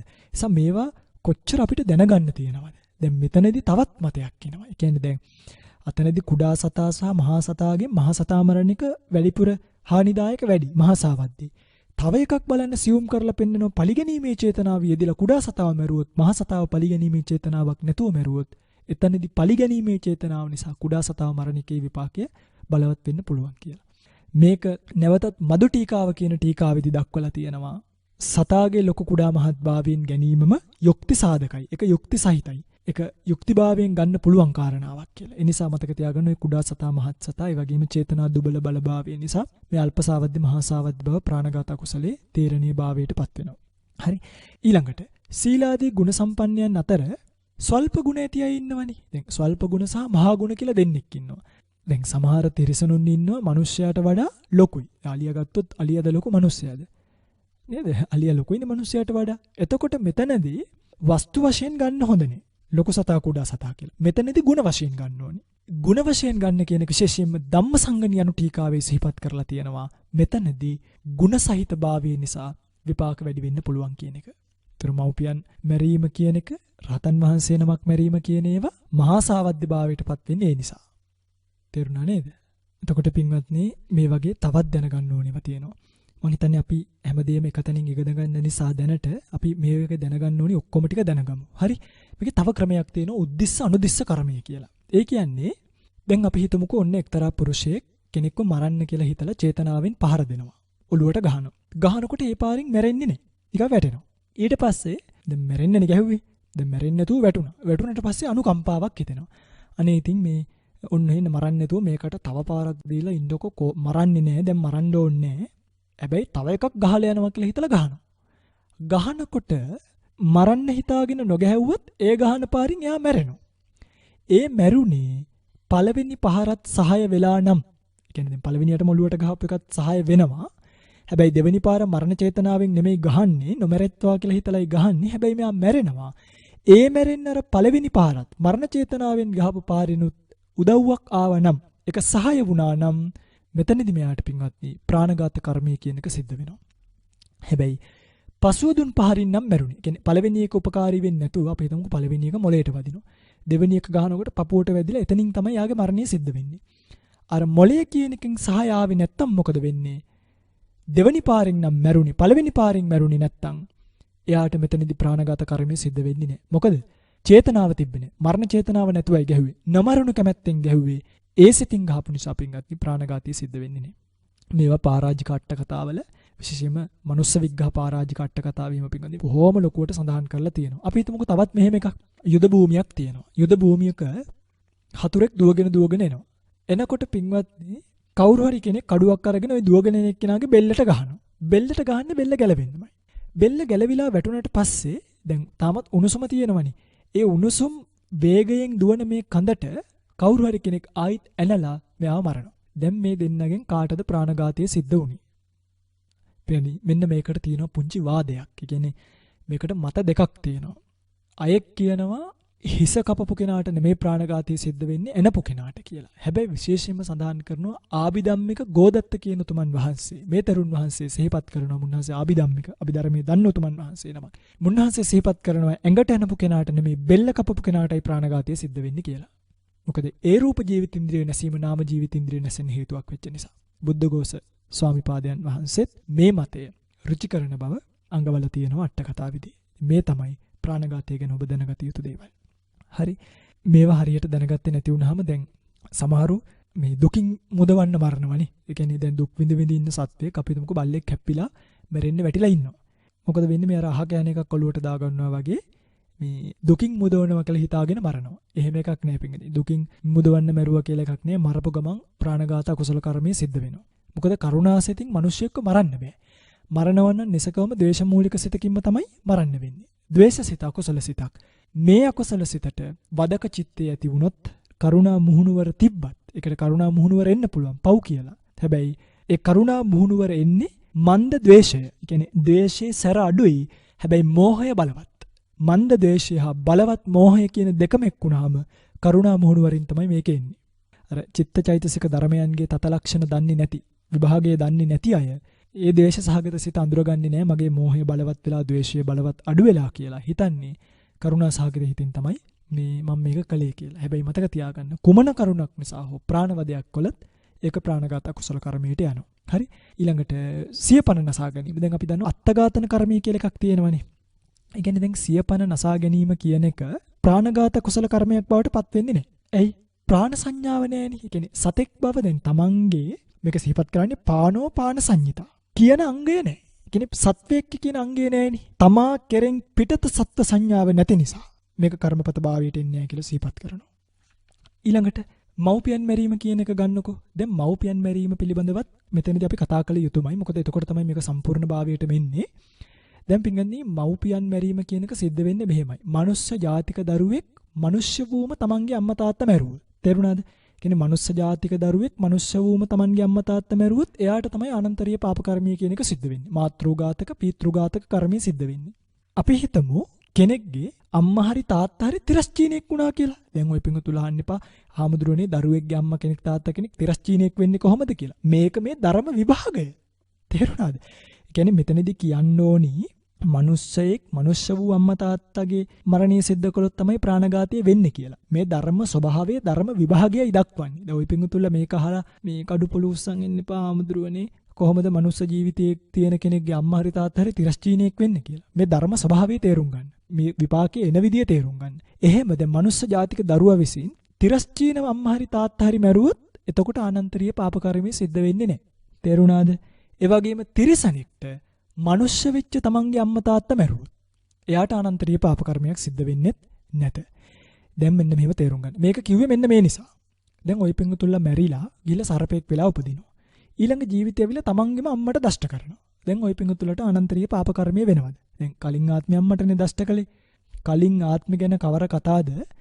මේ ආත්මෙම තමන් තිරසනෙක් වෙලා මනුෂ්‍ය වූ අම්මා තාත්තව මැරුවොත් අනන්තරීය පාප කර්මය වෙන්නේ නැහැ කියලා යුක්තිය දක්වලා තියෙනවා. මෙන්න මේ යුක්තිය පෙන්වන්නයි මෙතනදී මේ කතාව සිහිපත් කරන්නේ. හැබැයි අර මේ ජීවිතයේදී මරණ කෙනාට බරපතල අකුසල කර්මයක් සිද්ධ වෙන බවත් සිහිපත් කරලා තියෙනවා. එතකොට මිනිස්යාගේ තත්ත්වය හැමනේ. මිනිස්සෙක් Tamanගේ මනුෂ්‍ය වූ අම්මා තාත්තව දැනගෙන වේවා නොදැනගෙන වේවා මැරුවොත් දැන වේවා නොදැන වේවා. එහෙම මැරුවත් ආනන්තරීය පාප කර්මය කියන එක සිද්ධ වෙනවා. මේ කරුණ පැහැදිලි කරනවා ඔය පිඟුතුල අහලා ඇති ඒලක චතුෂ්කය, චෝර චතුෂ්කය, සංග්‍රාම චතුෂ්කය, පලාල චතුෂ්කය කියලා හතරකින්. ඒලක චතුෂ්කය. ඒලක චතුෂ්කය කියලා කියන්නේ දැන් ඔන්න අපි දකිනවා දවල් ගහක් යට පැදුරකින් ඔතාගෙන එළුවෙක් ඉන්නවා. දැන් දවල් මරන්න බැරි නිසා රැයට ගිහිල්ලා එළුවා කියලා හිතාගෙන මරනවා. මරනකොට එළුව අයින් වෙලා එතන අපේ අම්මා ගිහිල්ලා නිදාගෙන හිටියා කියලා හිතන්නකෝ. හෝ තාත්තා. ඒ පහර වැදිලා පහර කාපු අම්මා හෝ තාත්තා හෝ මැරුණා නම් මොකද වෙන්නේ? ආනන්තරීය පාප කර්මය සිද්ධ වෙනවා. ඒ කියන්නේ අම්මව මරනවා කියන සංඥාවක් තිබ්බේ නැහැ. හැබැයි සත්වයා මරනවා කියන සංඥාව තිබ්බනේ. අන්නේ සත්වයා මරනවා කියන චේතනාවත් අනිත් සියලුම අංග සම්පූර්ණ වීමත් සහ මැරෙන්නේ තමන්ගේ අම්මා හෝ තාත්තා නිසාත් එතනදී ආනන්තරීය පාප කර්මය සිද්ධ වෙනවා. ඒ වගේම තමයි අනිත් පැත්ත. දැන් දවල් තාත්තා නිදාගෙන ඉන්නවා ওই පැදුරේ. අපි රෑ වෙලා තාත්තව මරනවා කියලා හිතාගෙන පොල්ලක් හරි කඩුවක් හරි අරගෙන යනවා. ගිහිල්ලා තාත්තට ගහනවා කියලා හිතාගෙන ගහනවා. ගහනකොට රෑ තාත්තා එතනින් ගිහිල්ලා එළුවෙක් එතන ඇවිල්ලා නිදාගෙන හිටියා කියලා හිතන්නකෝ. දැන් තාත්තට නෙමෙයි වැදිලා මැරෙන්නේ කවුද? එළුවා මැරෙන්නේ. එළුවා මැරුණාට පස්සේ මොකද වෙන්නේ? ආනන්තරීය පාප කර්මය සිද්ධ වෙන්නේ නැහැ. දැන් මෙතනදී මම මේ කියන්නේ ප්‍රාණඝාතයෙන්, ව්‍යාපාද චිත්තයෙන් වෙන්න ඕනි ඔක්කොම වෙලා ඉවරයි. හරි? ප්‍රාණඝාතය ගැනනේ කතා කරන්නේ. ව්‍යාපාදයේ සම්බන්ධයෙන් ගත්තාම මේ දැන් මෙතනදී කර්මපත ගන්නට ගිහිල්ලා ඔක්කොම වෙන්න ඕනි දේවල් ටික වෙලා ඉවරයි. ප්‍රාණඝාතයෙන් සිද්ධ වෙන්නේ නැහැ. හරි? ඒ වගේ තමයි මේ ව්‍යාපාද සිත කියන එකෙන් පින්වත්නි දැන් ව්‍යාපාදය කියන එක මනෝමූලිකයිනේ. මනෝමූලිකව ආනන්තරීය පාප කර්මයක් වෙන්නේ නැහැ. හරිද? මම මේක ව්‍යාපාදය කියනකොට කියලා දෙන්නම්. හැබැයි මේක මනෝමූලික වුණාට කායද්වාරික වශයෙන් දැන් උදාහරණයක් විදිහට භාගතුන් වහන්සේට ගල පෙරළුවනේ දේවදත්ත ස්වාමීන් වහන්සේ. මේ ගල පෙරලීමේදී වදක චිත්තය තිබ්බනේ. ඒ කියන්නේ මරණවා කියලා හිතාගෙන තමයි කළේ.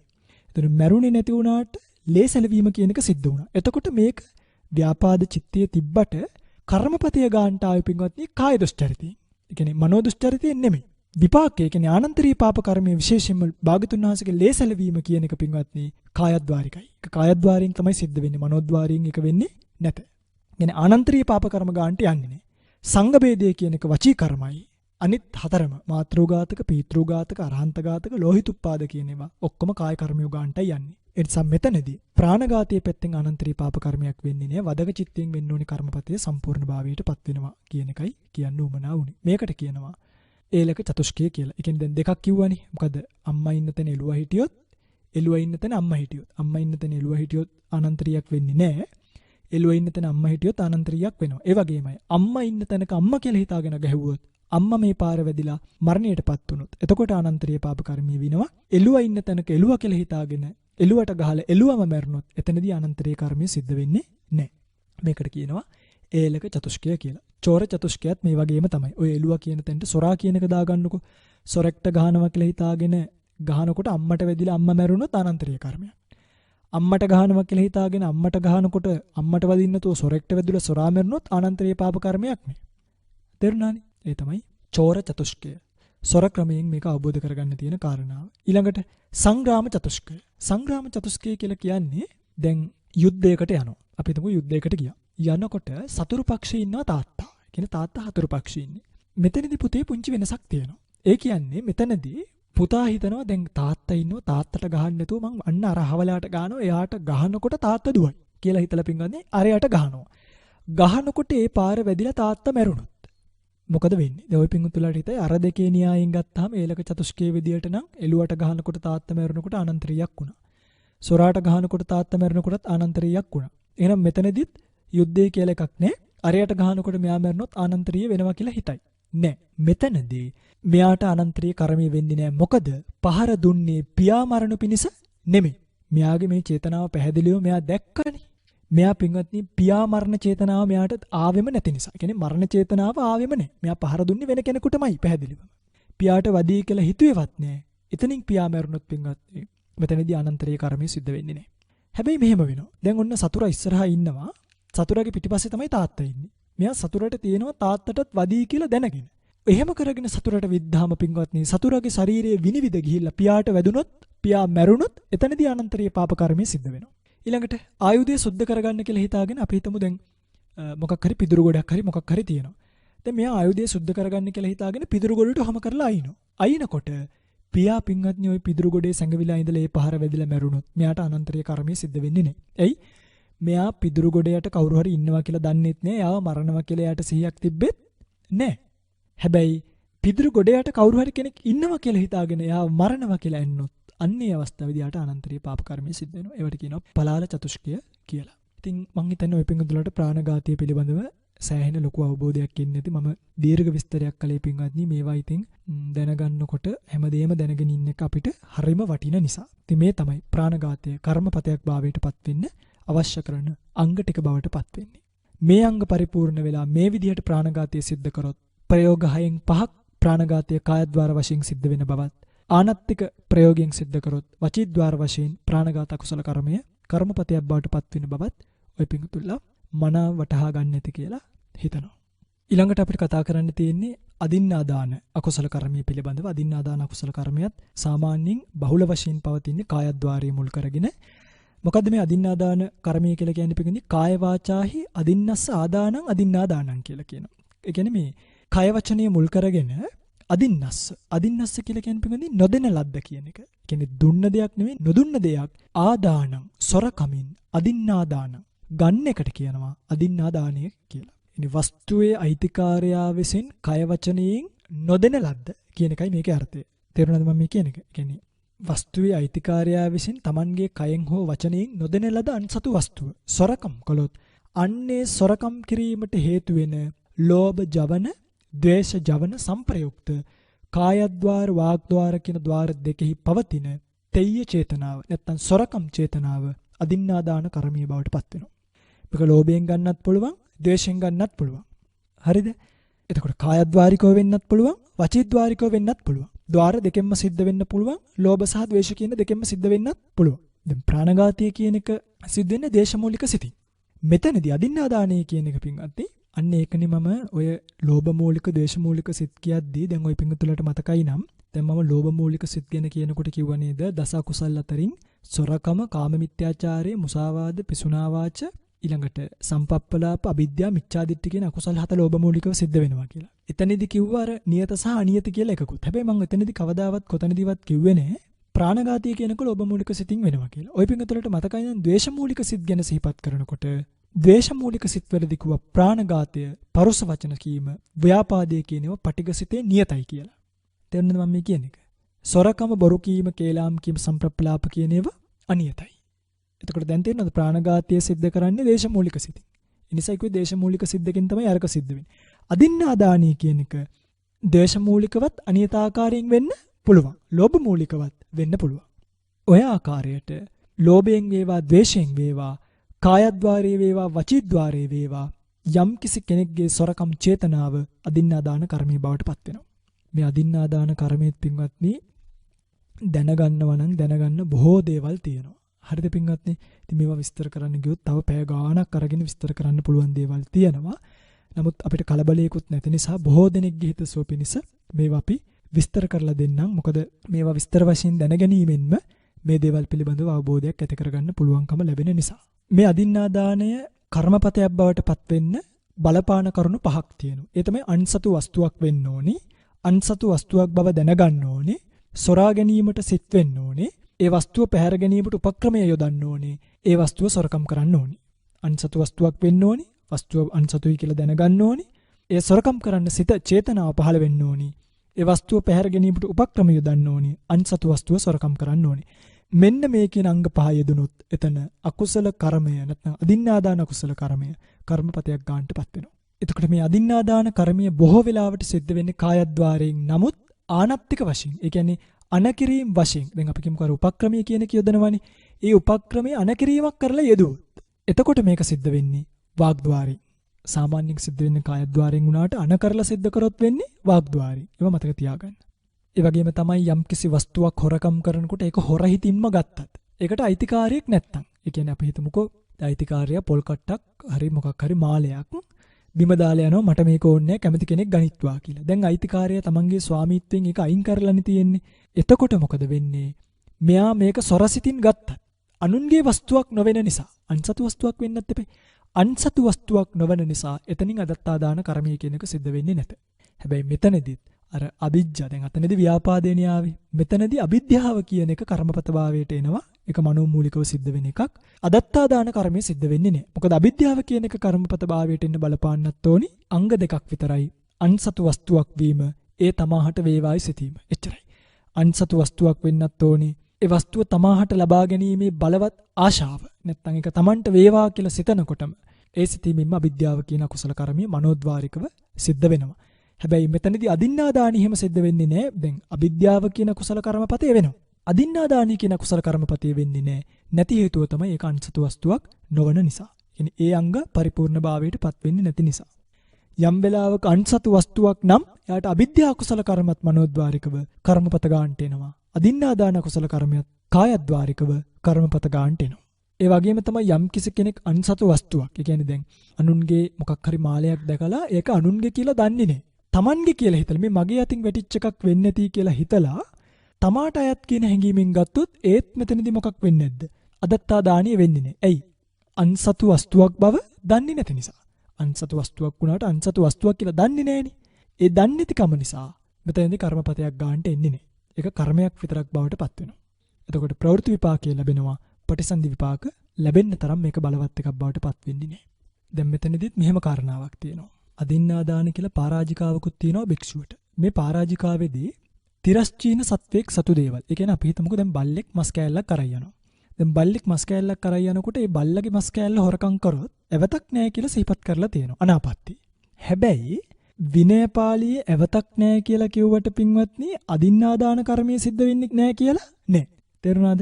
සමහර විනය ප්‍රඥප්ති තියෙනවා. ඒ වගේ එවත බේරිලා තිබ්බට කර්මය කියන එක සිද්ධ වෙනවා පින්වත්නි. එහෙම විනය ප්‍රඥප්ති සමහරක් තැන්වලදී දකින්න පුළුවන්කම තියෙනවා. يعني එවතින් බේරෙනවා. හැබැයි කර්මය කියන එක සිද්ධ වෙලා තියෙනවා. දැන් විශේෂයෙන් මනෝමූලිකව කර්ම සිද්ධ වෙනවනේ. දැන් මනසින් සිද්ධ වෙන කර්ම වලට ශික්ෂාපද නැහැනේ. ශික්ෂාපද තියෙන්නේ කය වචනයට විතරයිනේ. මනසට නෑ. අන්න ඒ වගේ මෙතනදී විනය ප්‍රඥප්ති අනාපත්‍ය කියලා තිබ්බට එවතක් නැහැ කියලා තිබ්බට මතක තියාගන්න අදින්නාදාන කර්මය කියන එක සිද්ධ වෙනවා. ඒක අභිධර්මයේ සඳහන් වෙන වචනයක්. පරපරිග්ගහිතං අනුන්ගේ දෙයක් වීමම මේ අදත්තාදාන කර්මයට ප්‍රමාණවත්. එතකොට මේක ගන්න පුළුවන්. ඒ කියන්නේ දැන් අදින්නාදානය කරන්න පුළුවන් ක්‍රම 25ක් තියෙනවා. සාමාන්‍යයෙන් සිහිපත් කළොත් ඒ 25ට කියනවා පින්වත්නි පස්විසි අවහාරය කියලා. මොකද්ද පස්විසි අවහාරය? මේක බෙදෙනවා කොටස් 5කට. නානා බණ්ඩ පංචකය, ඒක බණ්ඩ පංචකය, සාහත්තික පංචකය, පුබ්බයෝග පංචකය, තෙය්‍යවහාර පංචකය කියලා. නානා බණ්ඩ පංචකය. මෙතන 5යි. ඒක බණ්ඩ පංචකය 5යි, සාහත්තික පංචකය 5යි, පුබ්බයෝග පංචකය 5යි, තෙය්‍යවහාර පංචකය 5යි. පස්වරක් 5 25ක් බවට පත් වෙනවා අදින්නාදාන කර්මය කරන්න පුළුවන් ක්‍රම. ඉතින් මේ පිළිබඳව ඔය පිංගුතුල්ලට කෙටියෙන් නමුත් විස්තරයක් කරන්නම්. මොකද ඒවා දැනගෙන ඉඳීමම බොහෝ ප්‍රයෝජන සහිත නිසා. නානා බණ්ඩ පංචකය කියලා කියන්නේ පින්වත්නි අනුන්ට අයිති වස්තුවක් නඩු කියා තමන් අයිති කරගන්න ස්වභාවයක් තියෙන්නේ. දැන් ඔය අනුන්ගේ දේවල් වස්තු හිමියාව ඉන්නවා. අපි දන්නවා. ඒ වස්තු හිමියා ඉද්දී අපි ඒකට නඩුවක් දාලා බරු සාක්ෂි ඉදිරිපත් කළා ඒක අපි සතු කරගන්නවා නීති. හැබැයි වස්තුවේ සත්‍ය හිමිකාරය ඉන්නවනේ. කියන්නේ නීතියෙන් ඕක මෙව්වට ස්වභාව ධර්මයෙන් ඕක වහන්න බෑනේ. ඒ සත්‍ය හිමිකාරය තමන්ට තමන්ගේ වස්තුව අහිමි වුණා කියලා දැනගද්දිම මේ නානා බණ්ඩ පංචකේ පළවෙනි කොටස යටතේ තමන්ට අදින්නාදාන කර්මය සිද්ධ වෙනවා කියන එක මතක තියාගන්න. ඊළඟට දෙවෙනි එක. අපි මොනවා හරි අනුන්ගේ දෙයක් අර යනවා. තව කෙනෙක් අපිට මුද්දක් දෙනවා මේක පරිස්සමෙන් අරගෙන යන්න කියලා. අනුන්ගේ මුද්දක් අරගෙන යන ගමන් සොරසිතින් ගන්නවා. කෙටියෙන් මම මේ කියාගෙන යන්නේ මේ වගේ තව ක්‍රමවේද තියෙනවා. ඒ අනුන්ගේ අයිති භාණ්ඩය අරගෙන යන ගමන්ම සොරසිත ඇවිල්ලා මම මේ දේ ආපහු හිමියාට දෙන්නේ නැහැ කියලා දැන් දකුණු අතේ තිබ්බනම් මුද්ද දෙන්නේ නැහැ කියලා හිතලා වම් අතට ගත්තනම් එතනදිම අදින්නාදානිය සිද්ධ වෙනවා. හරි? ඊට පස්සේ ආයි මග යද්දී අපි හිතමුකෝ හිතුණා කියලා නෑ නේ ඔක ආපහු දෙන්න ඕනි කියලා දුන්නයි කියලා අර අදින්නාදාන කර්මයෙන් මිදෙන්නේ නෑ. යන අතර මගම සිටුවද සිතිලා තිබ්බ තැනින් අන්තනකට ගත්තද ගත්ත ගමන් කර්මය සිද්ධ වෙනවා. ඒ තිබ්බ තැන් දැන් දකුණු අතේ තියලා ගන්නවා කියලා හිතලා වම් අතට හෝ වෙන තැනකට මාරු කරන කම්ම මේ කර්මය වෙන්නේ නෑ. අපි හිතමු ඔළුවේ තියෙන මල්ලක් ඔළුවේම තියාගෙන ගන්නවා කියලා හිතනවා. එතකොට කර්මය වෙන්නේ නෑ. ඔළුවේ තියෙන කොන්න ගන්නවා කියලා හිතලා කරට ගත්තනම් අන්න එතනදී මේ කර්මය සිද්ධ වෙනවා. ඒ තමයි දෙවෙනි ක්‍රමය. තුන්වෙනි ක්‍රමය. Taman ගාව පරිස්සමට තියපු දෙයක් ආපහු දෙන්නේ නැතුව හොරකම් කරනවා. එතකොට එතනදී හිමියා බලාපොරොත්තුව අතහැරපු ගමන් මට ආපහු ලැබෙන්නේ නෑ කියලා එතනදිම මේ කර්මය සිද්ධ වෙනවා. ඊළඟට වෙන කෙනෙක් අරගෙන යන වෙන කෙනෙක්ගේ භාණ්ඩයක්. ඒ අරගෙන යන කෙනාටම කීයක් හරි දීලා හරි මාත් ඔයාලට කොටසක් දෙන්නම් මේක ගෙනල්ලා දෙන්න කියලා තමන් හොරකම් කරන්නේ නෑ. අර ගෙනියන කෙනාටම කියලා හොරකම් කරනවා. අන්න එතකොටම දැන් අපි හිතමුකෝ ඕක ගෙනියන කෙනා යන්නේ උතුරු පැත්තට. මම කියනවා ඕක අරගෙන ආපහු දකුණු පැත්තට හැරෙන්න කියලා. පින්වත්නි, හැරිලා පළවෙනි පියවර තියලා දෙවෙනි පියවර ඔසවපු ගමන් අදින්නාදාන කර්මය සිද්ධ වෙනවා. පළවෙනි පියවර තියනකොට අදින්නාදාන කර්මය සිද්ධ වෙන්නේ නෑ. දෙවෙනි පියවර ඔසවපු ගමන් එතනදී මේ අදින්නාදාන කර්මය වෙනවා. ඒ කියන්නේ ගිය මඟ වෙනස් කරලා තමන් පෙන්වන මාර්ගයට අනුගත වෙලා එක පියවරක් තියලා දෙවෙනි පියවර උස්සනකොටම මේ කර්මය සිද්ධ වෙන බව සිහිපත් කරලා තියෙනවා. පස්වෙනි එක.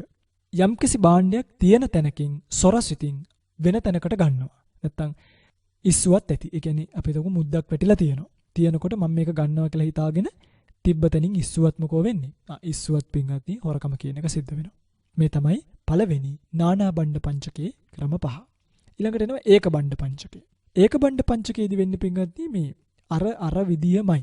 හරිද? ඒ කියන්නේ පළවෙනි පාර නානා බණ්ඩ කියපු දෙයමයි ඒක නොඑක් බඩුනේ. මෙතනදී පින්වත්නි සත්වයෙක්. ඒ කියන්නේ අනිත් කෙනෙක් සතු සත්වයෙක් අපි හිතමු ගිරවෙක් කියලා. ඒ කියන්නේ සත්වයෙක් මෙයා.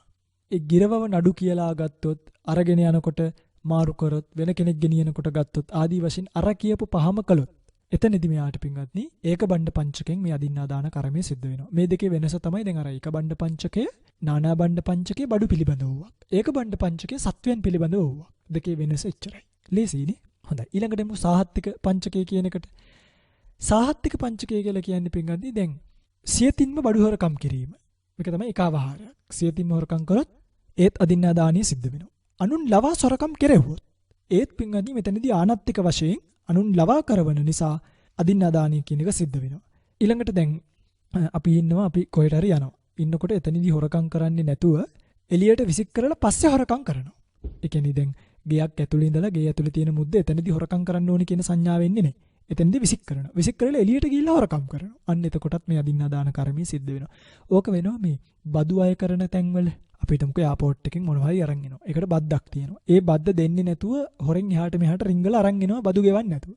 එතකොට මෙන්න මේ සාහත්තික පංචකයේ තුන්වෙනි ක්‍රමයේ යටතේ ඒක අදින්නා දාන කර්මයට පත් වෙනවා කියන එක මතක තියාගන්න. ඊළඟට අනුන්ට අයිති යම්කිසි වස්තුවක් හොරකම් කිරීමට ඉඩ ලැබෙනකම් ඉඳලා ඉඩ ලැබුණට පස්සේ හොරකම් කරන්න නියම කරනවා. තේරෙනවද මම මේ කියන්නේ? එවන අපි කාට හරි කියනවා මේ අර පොල් ටික කඩා ගන්න දැන් ඉඩ නෑ. හැබැයි ওই පොල් ටික කොහොම හරි හොරාට කඩන්න ඕනි කියලා. පින්වත්නි මතක තියාගන්න. එහෙම කියලා අර පොල් කඩන්න කියපු කෙනා අවුරුදු 1000ක් ගෙවිලා ගිහිල්ලා හරි කමක් නෑ. ඒ පොල් ටික අනිවාර්යෙන් කඩනවා නම් අවුරුදු ගාන වැඩක් නෑ. කඩනවම නම් සොරකම කරවන තැනත්තාට නියම කළ ගමන් අදින්නා දාන කර්මය කියන එක සිද්ධ වෙනවා. මම මේ ටිකක් වේගෙන් කියාගෙන යන්නේ.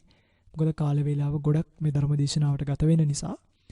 ඒ නිසා මේවා අපහු අහන්න ඕනි කෙනෙක් ටිකක් නවත්තලා ලියාගෙන වගේ අහගන්න බලන්න. මෙතනදී මම කිව්වේ නියම කර තැබීමෙන් ඒ නියම කරන කෙනා අනිවාර්යෙන් ඒක හොරකම් කරනවා නම් විශ්වාසයෙන් මේක කවදාකරි හොරකම් කරනවා නම් හොරකම් කරන්න කියපු කෙනාට ඒක නියම කළ කෙනෙහිම අදින්නා දාන කර්මය සිද්ධ වෙන බව. ඒක තමයි හතරවෙනි ක්‍රමය. සාහත්තික පංචකයේ පස්වෙනි එක තමයි වස්තු හිමියව රවට්ටනවා. රවට්ටලා අර හිමියාගේ ආශාව නැති කරවලා ඒක කපටිකමින් වංචාවෙන් අයිති කර ගන්නවා. අන්න ඒක එක ක්‍රමයක්. හරි. ඔකේ තවත් එකක් තියෙනවා. අයිතිකාරයා දන්නේ නැති දෙයක්. දැන් අපි හිතමු ඉඩමක් තියෙනවා.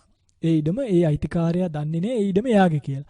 අපි එයාට බොරුවක් කියනවා මේ ඉඩම ඔයාට අයිති නෑ මේක අපිට අයිති ඉඩමක්. එහෙමයි කියලා හිතලා අයිතිකාරයාගේ බලාපොරොත්තු නැති කරවලා සොරකමටපත් කළොත් අන්න එතනදී අයිතිකාරයා ආශාව හැරීමත් එක්කම මේ අදත්තා දාන කර්මය සිද්ධ වෙනවා. මේ තමයි සාහත්තික පංචකයේ ක්‍රමය. දැන් 15ක් කියලා ඉවරයිනේ. ඊළඟට පුබ්බයෝග පංචකය. පුබ්බයෝග පංචකය කියලා කියන්නේ දැන් පිටින් පුබ්බයෝග කියන්නේ పూర్වයෝගිය කියන එකටනේ. දැන් අපි හිතමුකෝ හොරකම් කරන්න කියලා කාට හරි කියනවා මෙන්න මේ අහවල් තැනින් අහවල් පොත හොරකම් කරන් එන්න කියලා. ඒක නියෝගයක්නේ. නියෝගය කිරීම කියන්නේ එක වැඩක්.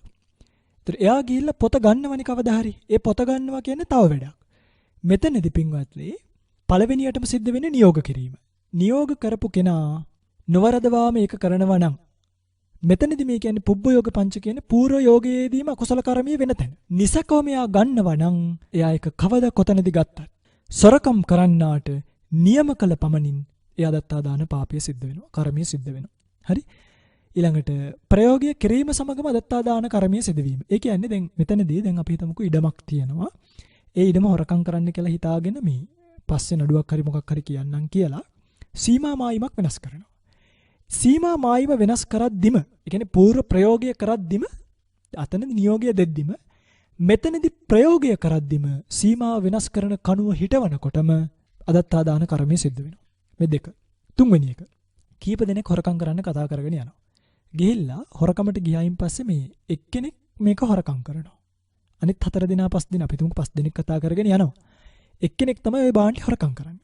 ඒක හොරකම් කරද්දිම අනිත් 4 දිනාටමත් අදත්තා දාන කර්මය සිද්ධ වෙනවා. ඒ තමයි 3 වෙනි ක්‍රමය. 4 වෙනි ක්‍රමය. අහවල් වෙලාවේ අහවල් බඩුව ගන්නයි කියලා කාල නියමයක් කරලා සොරකම් කරවීම. ඒ හොරකමට නියෝගය ලැබෙන කෙනා નિયમિત කාලයේදී මෙයා හොරකම් කරනවා නම් අනිවාර්යෙන් ඒ වෙනකොට ඒ හොරකම් කරන වෙලාවට නියෝගය කරපු කෙනා මැරිලා තිබ්බත් වැඩක් නේ.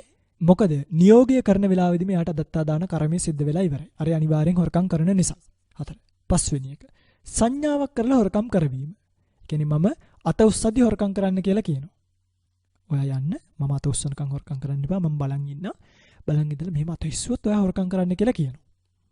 එතකොට මොකද වෙන්නේ? මෙයා අත ඉස්සුවා කියලා හිතනකො හරි දැන් ගන්න කියලා.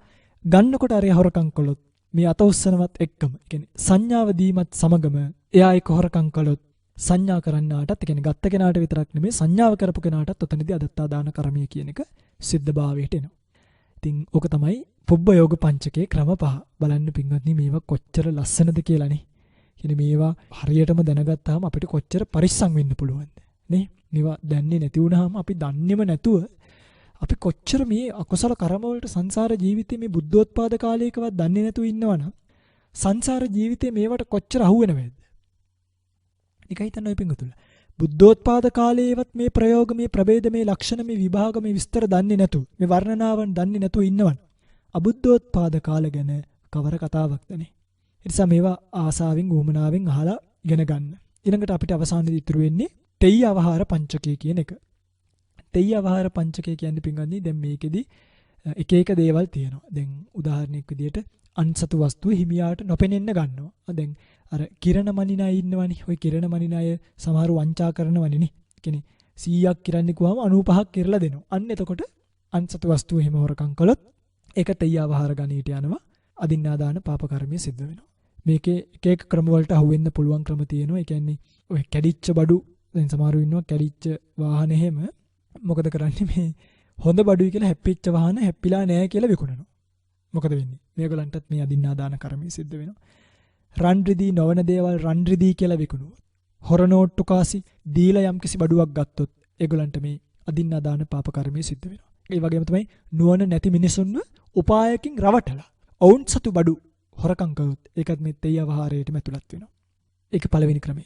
දෙවෙනි ක්‍රමය තමයි තෙය්‍ය අවහාරේන අනුන්ව තලලා පෙලලා බය ගන්නවල. මංකොල්ල කනවා කියලා කියන්නේ. අන්න ඒව කරලා ජීවිත තර්ජන කරලා අන්සතු වස්තු ඉල්ලලා ගත්තොත් එයා දුන්න කියලා එකක් නැහැ. මෙතනදී පසය්‍ය අවහාර කියන එකෙන් අදින්නා දාන කර්මය සිද්ධ වෙනවා. තුන්වෙනි ක්‍රමය තමයි පින්වත්නි පරිකප්පාවහාර කියන්නේ. පරිකප්පාවහාරය කියන්නේ දැන් අපි හිතමුකෝ මෙයාට මේ ප්‍රදේශය හෝ ගන්න බඩුව පිළිබඳව විශේෂ සැලකිල්ලක් නැහැ. ඔහේ යනවා. යනකොට ගෙයක් දකිනවා. මෙයා ගෙය දැක්කම මේ ගෙදරට රින්ගන්න හිතනවා. ගෙදරට රින්ගලා පෙට්ටියක් දකිනවා මොකක් හරි තියෙන. මෙයා හිතනවා මේ පෙට්ටිය සල්ලි ඇති කියලා. සල්ලි ගන්නවා කියලා හිතාගෙන පෙට්ටිය ගන්නවා. දැන් සල්ලි ගන්නවා කියලා හිතාගෙන පෙට්ටිය ගද්දි පෙට්ටිය ඇතුලේ ඇත්තටම සල්ලි තිබ්බනම් පෙට්ටිය උස්සනකොට මෙයාට අදත්තා දාන කර්මය සිද්ධ වෙනවා. හැබැයි පෙට්ටිය සල්ලි තිබ්බේ නැත්තම් එතකොට මෙයාට අදත්තා දාන කර්මය සිද්ධ වෙන්නේ නැහැ. එයි මෙයා සල්ලිනේ හොරකම් කරන්න හැදුවේ. සල්ලි තිබ්බේ නැහනේ. පෙට්ටිය අරගෙන බලනකොට පෙට්ටියේ සල්ලි නැහැ කියලා හිතලා අප්පෝ වැඩක් නැහැ කියලා හිතලා පෙට්ටිය දාලා ගියොත් මෙයාට අදින්නා දාන කර්මය සිද්ධ වෙන්නේ නැහැ. හැබැයි පෙට්ටියේ වටින දෙයක් නොතිබ්බත් වෙන මොනවා හරි දෙයක් පෙට්ටියේ තියෙනවා. දැන් සල්ලි ගන්න කියලා හිතාගෙන පෙට්ටිය ගත්තට පළවෙනි පාර අදත්තා දානි උනේ නැහැ සල්ලි නැති නිසා. සල්ලි නැතුව වෙන මොනවා හරි තියෙනවා. ඒක ගන්නවා කියලා හිතාගෙන ආයිත් මේ පෙට්ටිය ගත්තොත් මෙයාට අදින්නා දාන කර්මයක් සිද්ධ වෙනවා. අර තියෙන දේ ගන්න පෙට්ටිය උස්සපු නිසා. ඒ තමයි තුන්වෙනි ක්‍රමය. ඕකේ තවත් ප්‍රභේදයක් දක්වලා තියෙනවා. දැන් ඒ කියන්නේ අපි හිතමුකෝ දැන් අනුන්ගේ ගෙදරක වස්තුවක් දකිනවා. දැකලා මෙන්න මේක මට මේ ගෙදරින් එළියට දාගන්න තිබ්බොත් අපි කියන්නේ පන්න ගන්න කියන්නේ. පන්න ගන්න තිබ්බොත් අරයි යනවා. පන්න ගන්න බැරි වුණොත් නැත්තම් කවුරු හරි දැක්කොත් දාලා යනවා කියලා හිතාගෙන භාණ්ඩයක් ගන්නවා.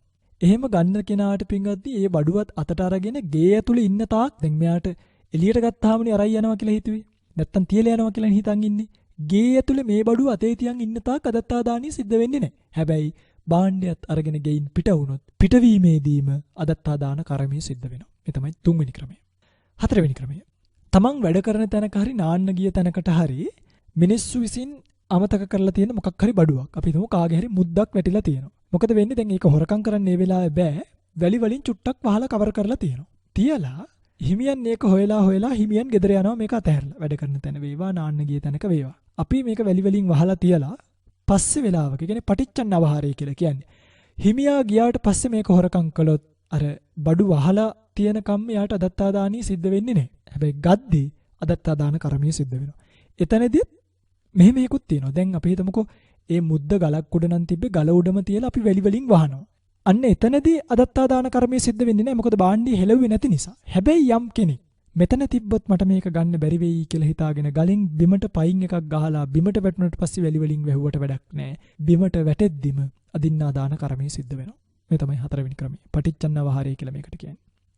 ඊළඟට කුසාවහාර. පස්වෙනි ක්‍රමය තමයි කුසපත් අදින ක්‍රම තියෙන්නේ. ඒ කියන්නේ දැන් අපි හිතමුකෝ රුපියල් 1000 ෆෝන් එකකුයි 2000 ෆෝන් එකකුයි තියෙනවා. ඊළඟට අංක 1 ගන්න කෙනාට 1000 ෆෝන් එකක් 2 ගන්න කෙනාට 2000 ෆෝන් එකක් දෙනවා කියලා කියනවා. නිකන් මම මේ උපමාවක් කියන්නේ. හරි? ඒතර අපිට එන්නේ අංක 1 කියලා හිතන්නකෝ. දැන් අපි දන්නවා 2 ගත්තොත් අනිත් ෆෝන් එක ගන්න පුළුවන්. ඒ නිසා අපි පුංචි හොරකමක් හරි මොකක් හරි කරලා ඒ සීට්ටුව මාරු කරනවා. ඒ කියන්නේ 2 මම අරගෙන 1 යාට දෙනවා. මෙන්න මෙතනදී කුසාවහාරය කියන අදත්තා දාන කර්මය සිද්ධ වෙනවා. ඉතින් මං හිතනවා ඔය පිංගුතුලට පැහැදිලි ඇති කියලා. මම මේ වේගයෙන් කියාගෙන යන්නේ මේ දේශනාව වඩා දීර්ඝ කරන්න බැරි නිසා, කියන්න ඕනේ කරුණු ටිකක් කියන්න ඕනේ නිසා. ඉතින් මෙන්න මේ 25 ආකාරයෙන් අදත්තා දාන කර්මය සිද්ධ වෙන්න පුළුවන්. භික්ෂුවක් නම් පරාජිකාපත්තියට උනත්පත් වෙන්න පුළුවන්. මේ පස්විසි අවහාරය පිළිබඳව මනාව වූ දැනුමක් දැක්මක් හැමෝටම තියෙන්න ඕනේ. ඒ තිබීම ඉතාම වැදගත්. පරාජිකාපත්තියෙන් පවා බේරෙන්න උපසම්පදා භික්ෂුවක් නම්. ගිහි පිංගුතෙක් නම් අදින්නා දාන කර්මපතයෙන් ගැලවෙන්න. ඉතින් මේ වගේ අල්පසාවද්‍ය මහාසාවද්‍ය වශයෙන් විපාක කොටස් දෙකකට බෙදෙනවා. ඒ කියන්නේ වටිනාකම මද වස්තු හොරකම් කරොත් අල්පසාවද්‍යයි, වටිනාකම වැඩි වස්තු හොරකම් කරොත් මහාසාවද්‍යයි. කුඩා දෙයක් ගැනීම අල්පසාවද්‍යයි, මහා දෙයක් ගැනීම මහාසාවද්‍යයි. ඒක වටිනාකම අනුව වර්ග වෙනවා කියන එක දැනගන්න ඕනේ. ඒ වගේමයි ගුණවතුන්ගේ වස්තුව ගද්දී ඒක මහාසාවද්‍යයි, ගුණ හීනයන්ගේ වස්තුව ගද්දී ඒක අල්පසාවද්‍ය බවට පත් වෙනවා. දුස්සීලයේගේ දෙයක් ගන්නවට වඩා සිල් රකින්න කෙනෙක්ගේ ගත්තොත් ඒක මහා සාවද්‍ය භාවයට යනවා.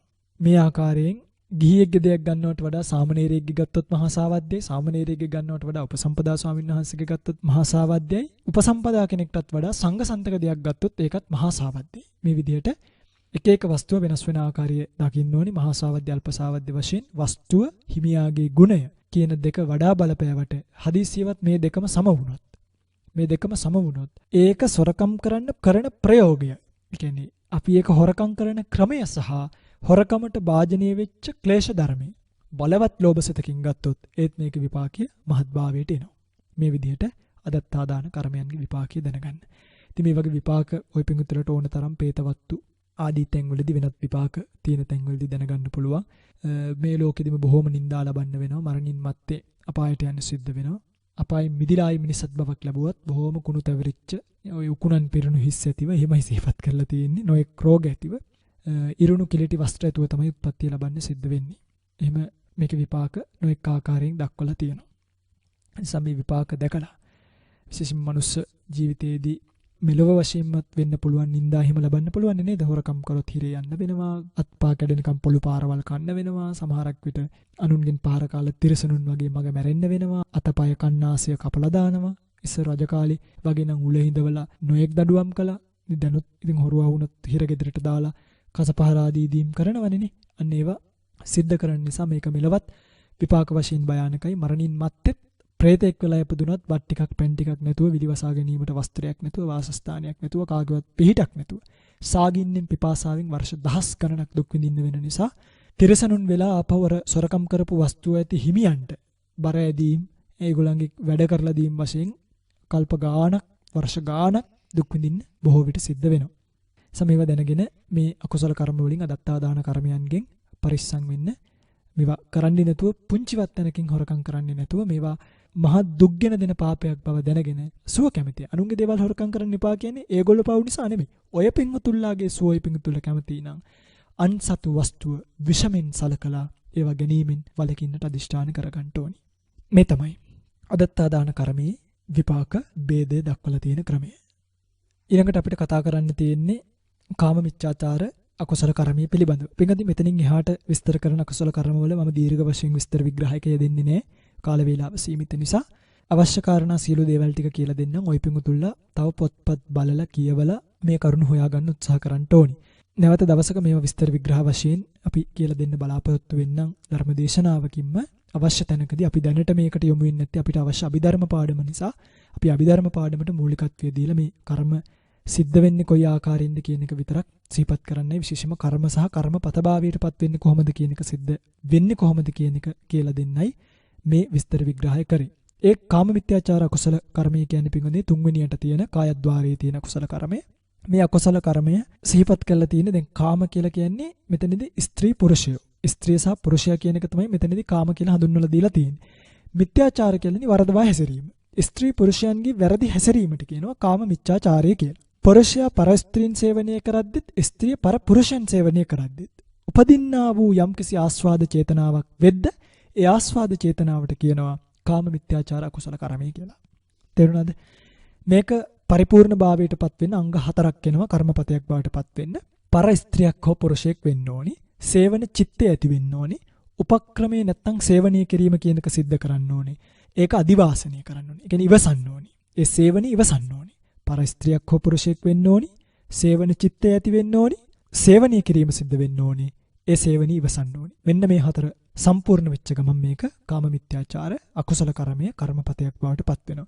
පින්වත්නි මෙතනදී බොහෝ අය දන්නේ නැහැ මේ පර ස්ත්‍රියක් කියන්නේ කවුද කියන එක. පර ස්ත්‍රියක් කියන්නේ පින්වත්නි දැන් පර ස්ත්‍රීන් 20 දෙනෙක් දක්වලා තියෙනවා ධර්මයේ පර ස්ත්‍රිය කියන්නේ කවුද කියන එක. මාතුරක්කිතා, පිතුරක්කිතා, මාතු පිතුරක්කිතා, භගිනිරක්කිතා, බාතුරක්කිතා, ඥාතිරක්කිතා, ගොත්තරක්කිතා ආදී වශයෙන් 20 දෙනෙක් දක්වලා තියෙනවා. මම මේක සිංහලෙන් කියලා දෙන්නම්. මේ 20 දෙනා කවුද කියන එක. එතකොට ඔය පින්වතුන්ලා මේක ලියා කියා ගන්න. 1. මව විසින් රකින්න ස්ත්‍රිය. 2. පියා විසින් රකින්න ස්ත්‍රිය. 3. මව්පිය දෙදෙනා විසින් රකින්න ස්ත්‍රිය. 4. සහෝදරිය විසින් රකින්න ස්ත්‍රිය. 5. සහෝදරයා විසින් රකින්න ස්ත්‍රිය. 6. නෑයන් විසින් රකින්න ස්ත්‍රිය. 7. සකීය ගෝත්‍රයන් විසින් රකින්න ස්ත්‍රිය. ඒ කියන්නේ ක්ෂත්‍රීය වංශයයි ක්ෂත්‍රීය වංශකයෙක්ව රකින්නවා නම් අන්න එයත් මෙතනදී පරස්ත්‍රිය කියන කෙනාට අයිති වෙනවා. ධම්මරක්කිතා සහධාර්මිකයන් විසින් රකින්න ලද ස්ත්‍රිය. කියන්නේ භික්ෂු භික්ෂුණී සාමණේර සාමණේරි සික්කමානා කියන 5 දෙනා විසින් රකින්න ස්ත්‍රිය. සාරක්කා කියන්නේ පින්වත්නි මේ ගැබ්ව සිටින ස්ත්‍රිය. නැත්තම් මෙයා මගේ කියලා කවුරු හරි කෙනෙක් රකින්නවා නම් ඒ රකින්න ස්ත්‍රියත් මෙතනදී සාරක්කා කියන එකට අයිති වෙනවා. සපරිදණ්ඩා ස්ත්‍රිය. ඒ කියන්නේ දැන් 10 වෙනි එක මම මේ කියන්නේ සාරක්කා කිව්වේ නමය. සපරිදණ්ඩා කියලා කියන්නේ දැන් ඔන්න නීතියක් දානවා අන්න අහවල් ස්ත්‍රිය කරා ගියොත් මෙන්න මෙච්චරක් දඩ ගහනවා කියලා. අන්න ඒ ස්ත්‍රිය මෙතනදී සපරිදණ්ඩා කියන කෙනාට අයිති වෙනවා. ඒ කියන්නේ එහෙම දඩ නියම කරලා තියෙන කෙනා ගාවට ගියත් එයා යන්න එපා කියලා අයිතිකාරයෙක් ඉන්නවනේ එතනදී නේද? ඒ අයිතිකාරීත්වයක් හංගවලා තියෙනවනේ දඩයක් නියම කරලා. එතනදී සපරිදණ්ඩා කියන එකෙන් මේ ස්ත්‍රිය පරස්ත්‍රියක් බවට පත් වෙනවා. ඊළඟට 11 ධනත්තිකා. ඒ කියන්නේ ධනය දීලා ගන්න ස්ත්‍රිය. සල්ලි දීලා ගන්න ස්ත්‍රියට තමයි මෙතනදී ධනත්තිකා කියලා සිහිපත් කරලා තියෙන්නේ. ඊළඟට 12 සිය කැමැත්තෙන් පුරුෂයා ළඟ වසන ස්ත්‍රිය.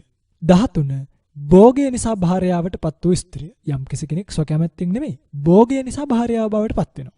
ඒ වගේ 14 වස්ත්‍රීය මාත්‍රයෙන් භාර්යාව බවට පත් වූ ස්ත්‍රිය. මේ ඔක්කොම පින්වත්නි 13 14 වශයෙන් පරස්ත්‍රිය කියන ගොඩට වැටෙනවා. 15 පෙන් ටිකක් පෙන්නලා දැන් මේ පෙන් කලයට අත දාලා කියනවා අපි මේ පෙන් කලේ වගේ එකට වසමු කියලා. අන්න එහෙම කළා කෙනෙක්ව කැමති කරගත්තොත් එයත් ඕදපත්ත කිනී කිව්වේ ඒකයි. එයත් පරස්ත්‍රියක් බවට පත් වෙනවා. 16 දියදර අදින ස්ත්‍රියක් Tamanගේ බිරිඳ බවට පත් කරගත්තු කෙනෙක්. දියදර අදින කෙනෙක් ඒ හිසේ තියෙන බර බිමට තියලා එනිසා කැමති කොටගෙන බිරිඳ බවට පත් කරගන්න කෙනෙක්ට. 17 දාසීව භාර්යාව බවට ගත් ස්ත්‍රිය. කියන්නේ දාසියක් විදියට ගත්තත් ඒ කාලේ ಭಾರತೀಯ සමාජ විශේෂම මෙහෙම තියලා තියෙනවා. එයත් පරස්ත්‍රියක් බවට පත් වෙනවා. ඊළඟට 18 කම්මකාරී භාර්යා. ඒ කියන්නේ බැල මෙහි කරන ස්ත්‍රියව භාර්යාව බවට පත් කරගන්නවා. එතනදී කම්මකාරී භාර්යා කියන එකෙන් මෙයා පරස්ත්‍රියක් බවට පත් වෙනවා. 19 දජාහටා. දජාහටා කියලා කියන්නේ පිටින් දැන් යුද්ධයක් කරලා යුද්ධය කරපු පැත්තෙන් කවුරු හරි ස්ත්‍රියක්ව එක්කන් එනවා. අන්න ඒ ස්ත්‍රියත් මෙතනදී පරස්ත්‍රියක් බවට පත් වෙනවා. මොහොත්තිකා 20 කියන්නේ පිටින් මොහතකට තමන්ගේ බිරිඳ බවට පත් කරගන්න ස්ත්‍රිය. මොහතකට තමන්ගේ බිරිඳ බවට පත් කරගත් ස්ත්‍රියත් පරස්ත්‍රියක් බවට පත් වෙනවා. මෙන්න මේ කියපු 20 දෙනා අතරින් කවරෙක් සමග හෝ මෙවුන්දම් සේවනීය කියන ග්‍රාම ධර්මයේ සිද්ධ කළොත් ඒ සේවනය කරන පුරුෂයාට කාම මිච්ඡාචාර අකුසල කර්මපතේ සිද්ධ වෙනවා. මෙතනදී ස්ත්‍රියට පුංචි අවකාශයක් තියෙනවා. ඒ කියන්නේ මේ අවකාශයක් කියලා කිව්ව පින්වත්නි මේක වරදවා හංගින්න එපා. මේ තියෙන ධර්ම ස්වභාවය පෙන්වන්නේ මාතුරක්කිතා, පිතුරක්කිතා, මාතා පිතුරක්කිතා, භගිනිරක්කිතා, බාතුරක්කිතා, ඥාතිරක්කිතා, ගොත්තරක්කිතා, ධම්මරක්කිතා කියලා 8 දෙනෙක් සිහිපත් කරන්නේ මුලින්ම. ඒ කියන්නේ පළවෙනි 8 දෙනා. අන්නේ 8 දෙනාට දැන් පුරුෂයෙක් මෙවැනි කාන්තාවක් එක්ක වර්ධිකාම සේවනයේ හැසෙනොත් කාමීච්ඡාචාරය වෙනවා. හැබැයි මේ කාන්තාව පරපුරුෂ සේවනයේ යෙදුනොත් මෙතනදී පරපුරුෂ සේවනයේදී කර්මපතයක් සිද්ධ වෙන්නේ නැහැ. හැබැයි කාන්තාවට මෙතනදී කාමමිච්ඡාචාරය වෙන්නේ නැහැ කියලා කාන්තාවගේ අම්මගේ තාත්තගේ හරි කාගේ හරි අවසරේ නැතුව මේ කාන්තාවත් එක්ක කාමමිත්‍යාචාරය හැසිරෙන පුරුෂයාට කාමමිච්ඡාචාරය සිද්ධ වෙනවා. ඒක තමයි ධර්ම ස්වභාවය. මෙතනදී කාන්තාව නිදහස් වුණාට පුරුෂයාට නිදහස් වීමක් ලැබෙන්නේ යාට කාමමිච්ඡාචාරය කියන එක සිද්ධ වෙනවාමයි. ඒක ඉතින් ධර්ම ස්වභාවය. මේ පිළිබඳව දීර්ඝ විස්තර ගුරුවරයෙක්ගේ ඇසුරින් සොයලා බලලා ඉගෙන ගන්න තව ටිකක් විස්තර විග්‍රහ වශයෙන් ඉගෙන ගන්න බලන්න. මොන හරි ගැටලු තිබ්බොත් මේ ධර්මදේශනාව විකාශය වෙන නාලිකාවේම ඔබට පුළුවන් තියෙන ප්‍රශ්න ටික අහන්න. ඔබ දන්නවා ඇති අපි දක්වලා තියෙන නොඑක් තැන්වල ඔබට අපිත් එක්ක සාකච්ඡා කරන්න කතා කරන්න පුළුවන් තැන් ඉදිරියේදී තවත් එවැනි අවස්ථා හදලා දෙනවා. ඒ වගේ අවස්ථාවකදී මේවා පිළිබඳව සිහිපත් කරලා දෙන්න. ඒතර මේ කාමමිත්‍යාචාරය මෙන්න මේ ආකාරයෙන් තමයි සිද්ධ වෙන්නේ. මේක කායද්්වාරික අකුසල කර්මයක් බවට දැනගන්න ඕනි. පිටින්දී මෙතනදී මතක් කරන්න ඕනි කාරණාවක් තියෙනවා. දැන් සුරාමේරය කියලා එකක් තියෙනවනේ. ඔය දස අකුසල කර්මවල සුරාමේරය කියන එක නැහැ. මේ සුරාමේරය කියන එක පින්වත්නි කාය කර්මයක් නිසා ස්පර්ශකාම කියන ගුණේ වර්ධවා පිළිපදිනින් කාමමිච්ඡාචාරය කියන අකුසල කර්මයේම මේ සුරාපානීය කියන එකත් ඇතුළත්. පින්වත්නි මේ සුරාපානීය කියන එක විශේෂයෙන්ම කර්මයක් විදියට නොදැක්කුවට මේක පුංචි එකක් කියලා හිතන්න එපා. සාමාන්‍යයෙන් අට කතාවේ සිහිපත් කරනවා මේ සුරාපාන අකුසල කර්මය ප්‍රාණාතිපාත අදින්නාදාන කාමමිච්ඡාචාර මුසාවාද කියන හතරටත් වඩා අතිශයින්ම මහා සාවද්දිය කියලා. එයි මේ සුරාපානීය කරපු කෙනාට අම්මා තාත්තා පේන්නේ නැහැ. ආර්ය ධර්මයන් වලට පවා හානි කරන්න පුළුවන්.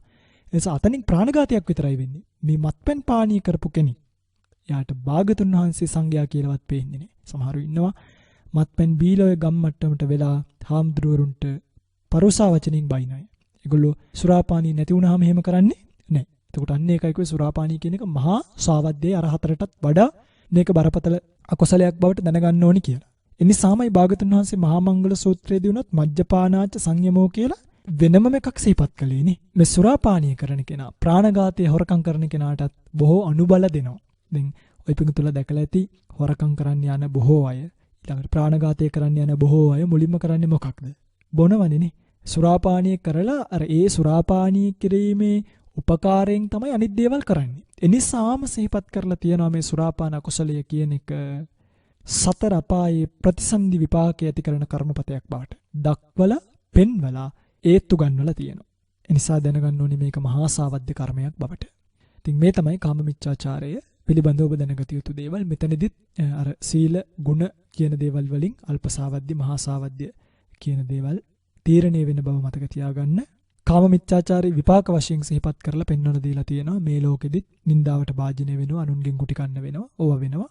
සිරගෙයි වැටලා දුක් විඳින්න වෙනවා, මරණින් මත්තේ නිරේ උපදින්න සිද්ධ වෙනවා. සිහිපත් කරලා තියෙන අඟල් 16ක් දික් කටු ඇති ඉඹුල් ගස් වලට නංවලා බස්වලා වර්ෂ දහස් ගණන් කල්ප ගණන් නිරේ දුක් විඳින්න වෙන බව. නිරේන් මිදුණත් මිනිසත් බව ලබනකොට ඉත්ති භාව කියන රූප වලින් මිදිලා නපුංසකාදීන් බවට පත් වෙලා උප්පත්ති ලබන්න සිද්ධ වෙනවා. විරූප වෙනවා, ජනයාට අප්‍රිය වෙනවා, බොහෝ සතුරන් නැත්තන් බවට පත් වෙනවා. මෙහෙම සිහිපත් කරලා තියෙනවා. නිසා මේ කාමමිත්‍යාචාරයෙන් වෙන් වෙන්න කවුරුත් කල්පනා කරගෙන තීරණය කරගන්න ඕනි. මේ තමයි කායද්්වාර කර්ම 3. ඉතින් පින්වත්නි මම හිතන්නේ විශාල කාලයක් අපිට මේකට වැය වෙලා තේනවා මේ තුන අහන්න. මේක තව අපිට දැනගන්න තියෙන්නේ මුසාවාද ආදී කර්ම ටික විතරයි. මේවට වැඩි වෙලාවක් යන්නේ නැති නිසා මම මේ ටික එක වෙලාවෙම කියලා දෙන්නම්. මොකද මේව දැනගන්න ඕනි ටිකයි තියෙන්නේ. ඒ ටිකත් මේ දේශනාවෙම දැනගන්න එක අපිට පහසුයි ඊළඟ ධර්ම දේශනාවන් වලට යන්න. මුසා කියලා කියන්නේ අසත්‍යයට කියන නමක්. වාද කියන්නේ කියනවට. මුසා වාද කියන්නේ අසත්‍ය ප්‍රකාශ කිරීම. මුසා වාද බොරු කියනවා කියන එක. Taman දැක්ක දේවල් නොදැක්ක කියනවා නම්, නොදැක්ක දේ දැක්ක කියනවා නම්, අහපු දේවල් ඇහුවේ නැහැ කියනවා නම්, නොඇසුපු දේවල් ඇහුවා කියනවා නම්, දන්න දේ දන්නේ නැහැ කියනවා නම්, නොදන්න දේ දන්නවා කියනවා නම්, එවැනි කීම් වලට කියනවා මුසාවාදය කියලා. මේ ආකාරයට අසත්‍යයක් කියලා දැනගෙන අනුන් රවටන අදහස් ඇතිව අසත්‍ය වචන ප්‍රකාශ කරනකොට උපදින අකුසල ජවන චිත්ත වීතීන්ගේ හටගන්න ජවන් සංප්‍රයුක්ත චේතනාවන් වලට කියනවා මුසාවාද අකුසල කර්ම කියලා. මේ මුසාවාද අකුසල කර්මයේ අංග 4කින් පරිපූර්ණ භාවයටපත් වෙන්න ඕනි. අභූත වස්තුවක් නැත්නම් බොරුවක් වෙන්න ඕනි. බොරු කියනවා කියන චේතනාව ඇති වෙන්න ඕනි. බොරු කියන්න උත්සාහ කරන්න ඕනි. ඒ උත්සාහයෙන් අනිත් කෙනා ඒක දැනගන්නත් ඕනි. ඒ කියන්නේ බොරුවක් කියන අදහසින් කියනකොට අනිත් කෙනා ඒක දැනගත්තේ නැත්තම් එතකොට මේක කර්මපතයක් භාවයටපත් වෙන්නේ නැහැ. තමන් බොරු කියන්නත් ඕනි, කියන එක බොරුවක් වෙන්නත් ඕනි, බොරු කියන්න උත්සාහ කරන්නත් ඕනි. අන්‍යයන් ඒ දැනගන්නත් ඕනි. දැන් හදේසියෙන් කතා කරගෙන යද්දී පැටලිලා වචනයක් කියුණාට ඒක බොරුවක් වෙන්නේ නැහැ. එයි ව්‍යායාමයක් නැහෙනි, උත්සාහය කියන එක නැහෙනි. එතකොට ඒක කර්මපතයක් වෙන්නේ නැහැ. බොරු කියන සිත නැහැ. තේරුණාද මම මේ කියන එක? ඒතර බොරුවක් වුණා අනිත් අය දැනගත්ත කියලා පින්වත්නි මුසාවාද කර්මය සිද්ධ වෙන්නේ නේ. බොරු කියන සිත තියෙන්නත් ඕනි. බොරු කියන උත්සාහ කරන්නත් ඕනි. මෙන්න මේ හතරම එකතු වුණොත් මෙතනදී කර්මපතිය සිද්ධ වෙනවා. මේ බොරු කියනකොට අල්පසාවද්දි මහාසාවද්දි භාවයටපත් වෙන්න පින්වත්නි තමන් කියන බොරුවෙන් අහන කෙනාට සිද්ධ වෙන අනර්ථයේ තරමට. ඒ අලාභහානියේ තරමට මේක මහාසාවද්දයි. ඒ වගේම රවටන ලද පුද්ගලයාගේ ගුණේ හැටියටත් මේක අල්පසාවද්දි මහාසාවද්දි භාවයටපත් වෙනවා. මුසාවාද අකුසල කර්මයේ වචී කර්මයක් වුණත් පොත්පත්වල ලියලා හස්ත මුද්‍රාදීන් හංගවලා මේක කායද්්වාරේනොත් සිද්ධ කරන්න පුළුවන්කම තියෙනවා. ඒ නිසා මේක කායද්්වාරවත් වචීද්්වාරවත් වෙනවා. බොහෝ වශයෙන් මේක සිද්ධ වෙන්නේ වචීද්්වාරිකවයි. පොත්පත්වල ලියලා ඉතින් බොරු කියනවා කියන එක ඔය ධර්මීය විකෘත කරන අයට වගේ කායද්්වාරික විදිහින් සිද්ධ වෙන අකුසල කර්ම. මොකද ඒගොල්ලෝ බොහෝ ලියන පොත්පත්වල නේද වැඩිපුරම ලියන්නේ බොරුනේ. අන්න එතකොට සමහරව තමන් බොරු කියන්නේ කියලා දැන දැනම මේක කරනවා. එතකොට ඉතින් ඒ කර්මයේ මහාසාවද්දි බවට පත් වෙන ධර්මයට අනර්ථ කිරීම කියන එකනොත් ගුණයන් වලට අනර්ථයක් කිරීම කියන එකනොත් මේක මහාසාවද්දි අකුසලයක් බවට පත් වෙනවා. මෙලවත් පරලවත් පෙර කීසේම අනන්ත දුක් විඳින්න සිද්ධ වෙනවා. මිනිසත් බවක් ලැබුවොත් ආපහු ගිහිල්ලා නොඑක් අභූත චෝදනා ලබන්නෙක් බවට පත් වෙන්නට සිද්ධ වෙනවා. තවත් කියන්න ගියොත් බොහෝම විපාක තියෙනවා කියන්න. ඉතින් ඔක්කොම කියන්න වෙලාව නෙමෙයි. මේක ලෝභ මූලිකවත් වෙන්න පුළුවන්, ද්වේෂ මූලිකවත් වෙන්න පුළුවන්. Tamante යම්කිසි ලාභයක් බලාගෙන කියනවා නම් මේක ලෝභ මූලිකයි. නැත්තම් කාට හරි තරහින් කරනවා නම්, පරිගැනීමේ අදහසින් කරනවා නම් මේක ද්වේෂ මූලිකවයි සිද්ධ වෙන්නේ. ඒ තමයි මුසාවාද කර්මය. ඊළඟට එනවා පිසුනා වාච කර්මයට. මේකත් වාග්ද්වාරිකයි. පිසුනා වාචා කියන්නේ පිටින් ප්‍රිය බව ශූන්‍ය කරන කතාවට කියනවා පිසුනා වාචා කියලා. සමගියෙන් ඉන්න අයව, ප්‍රියමනාපයෙන් ඉන්න අයව බිඳවන අයට අන්නේ ප්‍රියමනාප භාවී බිඳවන අදහසින් ඔවුන්ට කේලම් කීමෙන් හටගන්න ජවන් සෙත්වල සංප්‍රයුක්ත චේතනාවෝ පිසුනා වාච බවට පත් වෙනවා. කේලම් කීම තමයි මේ වෙන්නේ. මේකේ අංග හතර දැනගත්තාම තේරෙනවා බිඳින්න ඕනේ අන්‍ය පුද්ගලයන් වීම, ඔවුන් බිඳවන කැමැති සිත ඇතිවීම, බිඳීමට උපක්‍රම යෙදීම, තමන්ගේ බස් අදහලා නැත්නම් තමන්ගේ වචනේ අදහලා ඔවුන් බිඳීම කියන හතර සිද්ධ භාවයට આવත් කර්මපතයක් භාවයට පත් වෙනවා.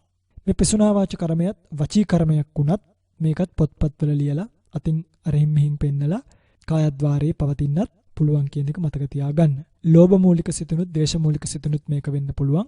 තමන්ට ලාභ ප්‍රයෝජනයක් ගැනීමේ ආසාවෙන් මේක කරොත් ලෝභ මූලික සිතක්, අනුන් පෙළීමේ හෝ පරිගැනීමේ හෝ අදහසින් කරොත් ද්වේෂ මූලික සිතක් බවට පත් වෙනවා. මේ පිසුනා වාච කර්මය කරන්නේ සිත. ඊළඟට එනවා පරුසා වාචා. පරුසා වාචා කියන්නේ පිටින් හිත රිදවන තද වචන. පරුස කියන්නේ කියන්නේ හිත රිදවන තද වචන භාවිතය. ඒක පින්වත්නි අංග තුනකින් සම්පූර්ණ භාවයට පත් වෙනවා. කියන්නේ අනුන් පෙළීමේ අදහසින් තමයි මේක කියන්නත් ඕනි. ඒ අනුන් පෙළීමේ අදහස ඇති වෙන චේතනාවම පරුසා වාච අකුසල කර්මයේ බවට පත් වෙනවා. මේකේ අංග තුන තමයි ආක්‍රෝෂ කරනු ලැබීම, අන්‍ය පුද්ගලයෙකු බවට පත් වෙන්න ඕනි, පටිඝ සිතක් නැත්නම් තරහ සිතක් ඇති වෙන්න ඕනි, ආක්‍රෝෂ කිරීම කියන එක සිද්ධ කරන්න ඕනි. අන්‍ය පුද්ගලයෙකු වීම, තරහ සිත ඇතිවීම, ආක්‍රෝෂ කිරීම කියන තුන සිද්ධ වෙච්ච ගමන් පරුසා වාච අකුසල කර්මය සිද්ධ වෙනවා. මේ පරුසා වාචය සිද්ධ වෙන්නේ පින්වත්නි පටිඝ සම්පයුක්ත සිතකින්මයි. Taman පාවිච්චි කරන පරුෂ වචනේ තද භවයේ හැටියටත්, ආක්‍රෝෂ කරනු ලබන පුද්ගලයාගේ ගුණ ස්වභාවයේ හැටියටත් කර්මයාගේ මහා සාවද්‍ය සහ අල්ප සාවද්‍ය බව සිද්ධ වෙන බව දැනගන්න ඕනි. මේක වචී කර්මයක් වුණත් අනිත් කෙනෙක්ගේ හදවත පෙළෙන වචන ලියලා කියලා දැක්වීමෙන් මේක කායද්්වාරිකව සිද්ධ වෙන්නත් පුළුවන්. අංග තුන සම්පූර්ණ වුණොත් කර්මපතයක් භාවයට පත් වෙනවා. ඊළඟ එක තමයි සම්ප්‍රප්පලාපය. සම්ප්‍රප්පලාපයට පින්වත්නි අංග දෙකයි. නිරර්ථක කතා ඇති බව ඒක ප්‍රකාශ කිරීම. නිරර්ථක කතා. සම්ප්‍රප්පලාප කියන්නේ පින්වත්නි හිස් වචන බිනීම. ඒ කියන්නේ මේ හිස් වචන කීම. එවැනි හිස් වචන කතා කරද්දී උපදින චේතනාව සම්ප්‍රප්පලාප අකුසල කර්මී බවට පත් වෙනවා.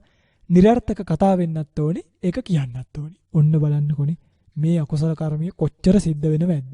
නිරර්ථක කතා වෙන්නත් ඕනි, ඒක කියන්නත් ඕනි. ඔය පිටතට බලන්නකෝ ජීවිතේ වැඩිම කාලයක් මේ වගේ නෙමෙයිද ගෙවෙන්නේ කියලා. නේද? පිටින් මෙන්න මේ අකුසල කර්මය දැන් අපි හිතමු නිරර්ථක කතාවක් කියනකොට අහන අය ඒක සත්‍යයක් කියලාම පිළිගත්තා. ඒක ප්‍රකාශ කිරීමෙන්ම මේක සිද්ධ වෙනවා. ඒ ප්‍රකාශ කරද්දි මිතින් මේ නිරර්ථක කතාව අනිත් අය අහන් ඉන්නවනේ. මෙතනදී මේ කර්මපතයක් භාවයට පත් වෙනවා. ඉතින් මේකෙදි ප්‍රතිසන්දි විපාකات ලැබුණට, ඒ කියන්නේ ප්‍රතිසන්දි විපාකات ලබා දෙන්න තරම් ශක්තිය තියෙනවා. හැබැයි ප්‍රතිසන්දි විපාකේ නොලැබුණොත්, කියන්නේ මේවා දුර්වල කර්ම බවට පත් වුණොත් එහෙම ප්‍රවෘත්ති විපාක මාත්‍රයක් විතරක් ගෙන දෙන කර්ම බවට පත් වෙනවා. සම්ප්‍රප්පලාපයත් වචී කර්මයක් වුණත් පොත්පත්වල ලියලා රහිමේ පෙන්නුවොත් මොකද වෙන්නේ? ඒවා කායද්්වාරයේ සිද්ධ වෙන බව දැනගන්න. ඒ නිසා ඔය අනවශ්‍ය දේවල් ලියන බොහෝ අයට අපි දන්නවා දැන් බොහෝ මාධ්‍ය තියෙනවා පාවිච්චි කරන්න අනවශ්‍ය දේවල් කියන ලියන බොහෝ අයට මේ සම්ප්‍රප්පලාප අකුසල කර්මය සිද්ධ වෙනවා. කොච්චර කී දෙනෙක් දිනකට මේ අකුසල කර්මය සිද්ධ කරගන්නවද කියලා ඔය පිංගුතුල්ලා කල්පනා කරලා බලන්න. ලෝභ මූලික සිත් වලිනුත් ද්වේෂ මූලික සිත් වලිනුත් මේක වෙන්න පුළුවන්. Tamanට ලාභයක් ගන්න බලාගෙන කිව්වොත් ලෝභ මූලික සිතක්, අනුන්ට වැඩක් අනර්ථයක් කිරීමේ අදහසින් මොනවා හරි කිව්වොත් ද්වේෂ මූලික සිතක් බවට පත් වෙන්න පුළුවන්.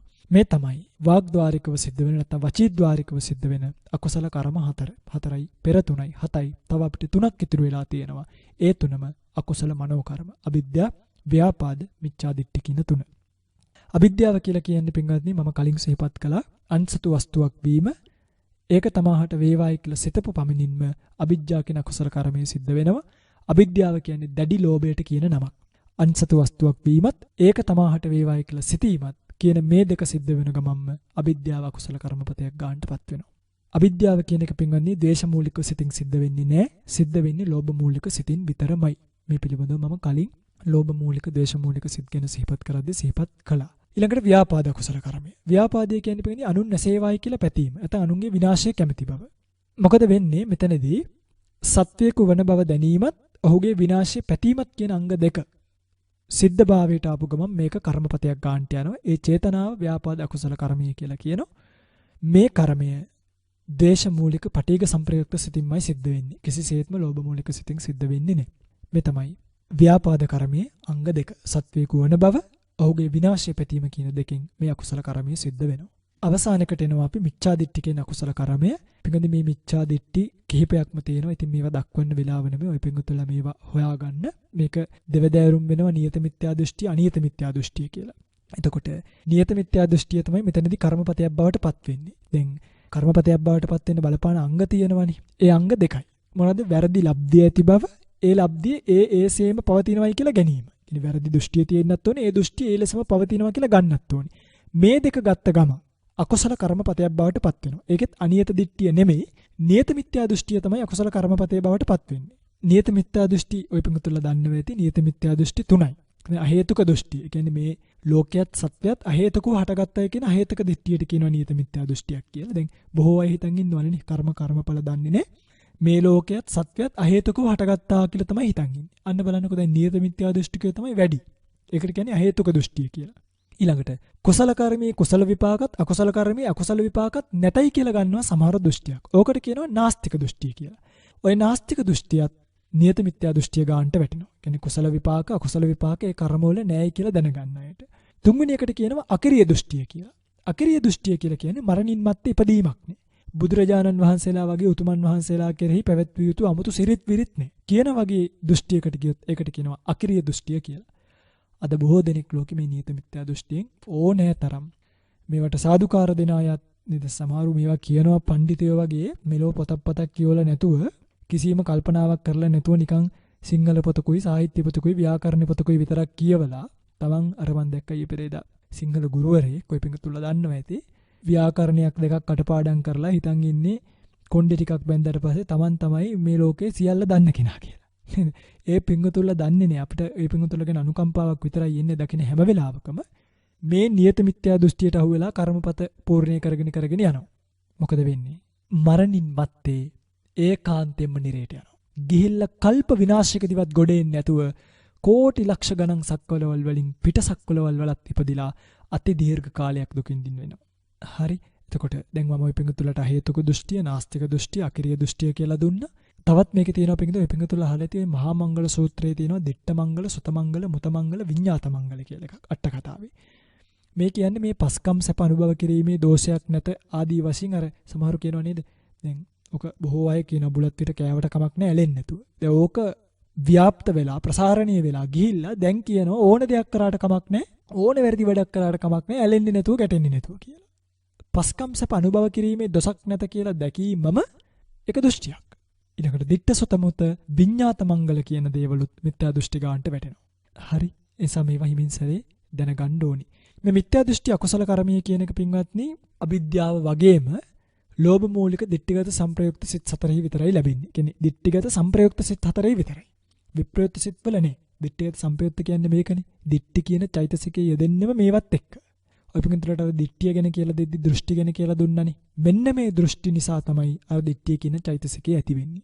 දිට්ඨිගත සංප්‍රයුක්ත සිත් ඇති වෙන්න බලපාන කරුණු විදිහට ඒකයි කිව්වේ මෙවැනි මිත්‍යා දෘෂ්ටිය ඇසුරු කරන භාවිත කරන අයත් එක්ක වාසය කිරීම. ඒ කියන්නේ මිත්‍යා දිට්ඨිකයන් එක්ක වාසය කිරීම, ධර්මයෙන් වෙන්ව වාසය කිරීම, නොමනා වැරදි කල්පනා බහුල කොට ඇති බව, නුනුවණින් මනසිකාරය කිරීම කියන කාරණා නිසා Tamanට මේ විවිධ දෘෂ්ටීන් ඇති වෙන්න පුළුවන්.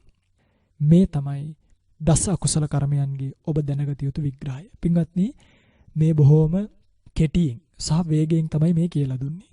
මොකද අපි කරගෙන යන්නේ අභිධර්ම පාඩමක් නිසා අභිධර්ම පාඩමට මූලිකත්වය දෙන්න ඕනි. නමුත් මේ අවස්ථාවට ආවට පස්සේ මේක අතහරින්න බැරිව කියලා දෙන්න ඕමනාව තියෙන නිසා තමයි මම මේ පිළිබඳව ඔය පිංගුතුලට කියලා දුන්නේ. ඉතින් ඔය පිංගුතුල දැනගන්න මේවා කියන්න ගත්තොත් පැය 7-8ක ධර්ම දේශනාවක් වුණත් මේ ගැන කරන්න පුළුවන්. මොකද මේ ප්‍රාණඝාත ආදී අකුසල ධර්ම සිද්ධ වෙන ක්‍රම මහත් වැඩි. ලෝකේ බොහෝ මිනිස්සු සිද්ධ කරන්නේ මේ වගේ අකුසල කර්ම ඒ නිසයි දැන හෝ නොදැන. ඒ නිසා මේ දස අකුසල කර්මපත ගැන කළ කෙටි සහ වේගවත් විග්‍රහය නැවත වාරයක් ශ්‍රවණය කරලා කරුණු හොයලා මේ පිළිබඳව මනාව වූ අවබෝධයකට එන්න කොයි කවුරුත් උත්සාහ කරන්න ඕනි. අවසාන වශයෙන් සංක්ෂිප්තව ආපහු මතක් කරලා දෙන්නම්. මේ දස අකුසල කර්මපතයන්ගෙන් පාණාතිපාත, පරුසා වාචා, ව්‍යාපාද කියන අකුසල තුන්දෙනා ද්වේෂ මූලික සිතින්ම විතරයි සිද්ධ කරන්න පුළුවන්. කාම මිත්‍යාචාරී, අවිද්‍යාව, මිච්ඡාදිට්ඨිය කියන තුන ලෝභ මූලික සිතින් තමයි සිද්ධ කරන්න පුළුවන්. මේ වගේ තව පුංචි ප්‍රභේදයකුත් තියෙනවා. මෝහය කියන එක ප්‍රත්‍ය වෙන බව සිහිපත් කරලා තියෙනවා මේ ලෝභ මූලික සිතටත් ද්වේෂ මූලික සිතටත්. ඒ වගේම අදින්නාදාන, මුසාවාද, පිසුනා වාච, සම්ප්‍රප්පලාප කියන හතර. ඒක ලෝභ මූලික සිතින් වෙන්නත් පුළුවන්, ද්වේෂ මූලික සිතින් වෙන්නත් පුළුවන්. ලෝභ මූලික සිතින් නිසකවම වෙන තුනයි, ද්වේෂ මූලික සිතින් නිසකවම වෙන තුනයි. ලෝභ ද්වේෂ මූලවල දෙකෙන්ම යෙදිලා කරන්න පුළුවන් දේවල් හතරක් දකින්න පුළුවන්කම ලැබෙනවා. අදින්නාදාන, මුසාවාද, පිසුනා වාච, සම්ප්‍රප්පලාප කියන හතරම. මේ තමයි ඔබ දැනගත යුතු දස අකුසල කර්ම විග්‍රහය. ඉතින් කාල වේලාව බොහෝ ඉක්මලා ගිහිලා තියෙන නිසා මෙතනින් එහාට ධර්ම දේශනාව සිද්ධ කරන්නේ නැහැ. මේ දස අකුසල කර්මපතයන් පිළිබඳව නැවත නැවත සේවනීය කරමින්, මේවා සොයමින්, කරුණු විස්තර විග්‍රහ කරමින් මේ දස අකුසල කර්මපතයන්ගෙන් වෙන්ව සංසාරික විමුක්තිය දක්වා යන සංසාරික ගමනේ කෙසෙදු පුංචි වරදකටවත් ඉඩ නොතියා වඩාම පිරිසුදු භාවයට පත් වෙනවා. ඒ සඳහා මේ ධර්ම ශ්‍රවණමේ කුසලයත්, මේ ධර්ම දානමේ පින්කම් වලට සහසම්බන්ධ වෙන හැම දිනෙකටම, ඒ වගේම ශ්‍රවණය කළ ඔබ හැම දිනෙකටම උතුම් පාරමිතාවක් වේවා, පාරමී පිණිස පවතිවා කියලා කවුරුත් සාදු කියලා ප්‍රාර්ථනාවක් ඇති කරගන්න. සියලු දෙවියෝ මේ පින් අනුමෝදන් වේවා, දෙව්ලොව සැනසෙත්වා, දෙවියන්ද ප්‍රාර්ථනීය බෝධියකින් උතුම් නිවනින් නිවේවා කියන ප්‍රාර්ථනාවෙන් දෙවියන්ට පින් අනුමෝදන් කරමු. ආකාසට්ඨා ච බුම්මට්ඨා දේවා නාග මහිද්దికා පුඤ්ඤන්තං අනුමෝදිත්වා චිරං රක්칸තු ශාසනං. ආකාසට්ඨා ච බුම්මට්ඨා දේවා නාග මහිද්దికා පුඤ්ඤන්තං අනුමෝදිත්වා චිරං රක්칸තු දේශනං. ආකාසට්ඨා ච බුම්මට්ඨා දේවා නාග මහිද්దికා පුඤ්ඤන්තං අනුමෝදිත්වා චිරං රක්칸තු මං පරන්ති.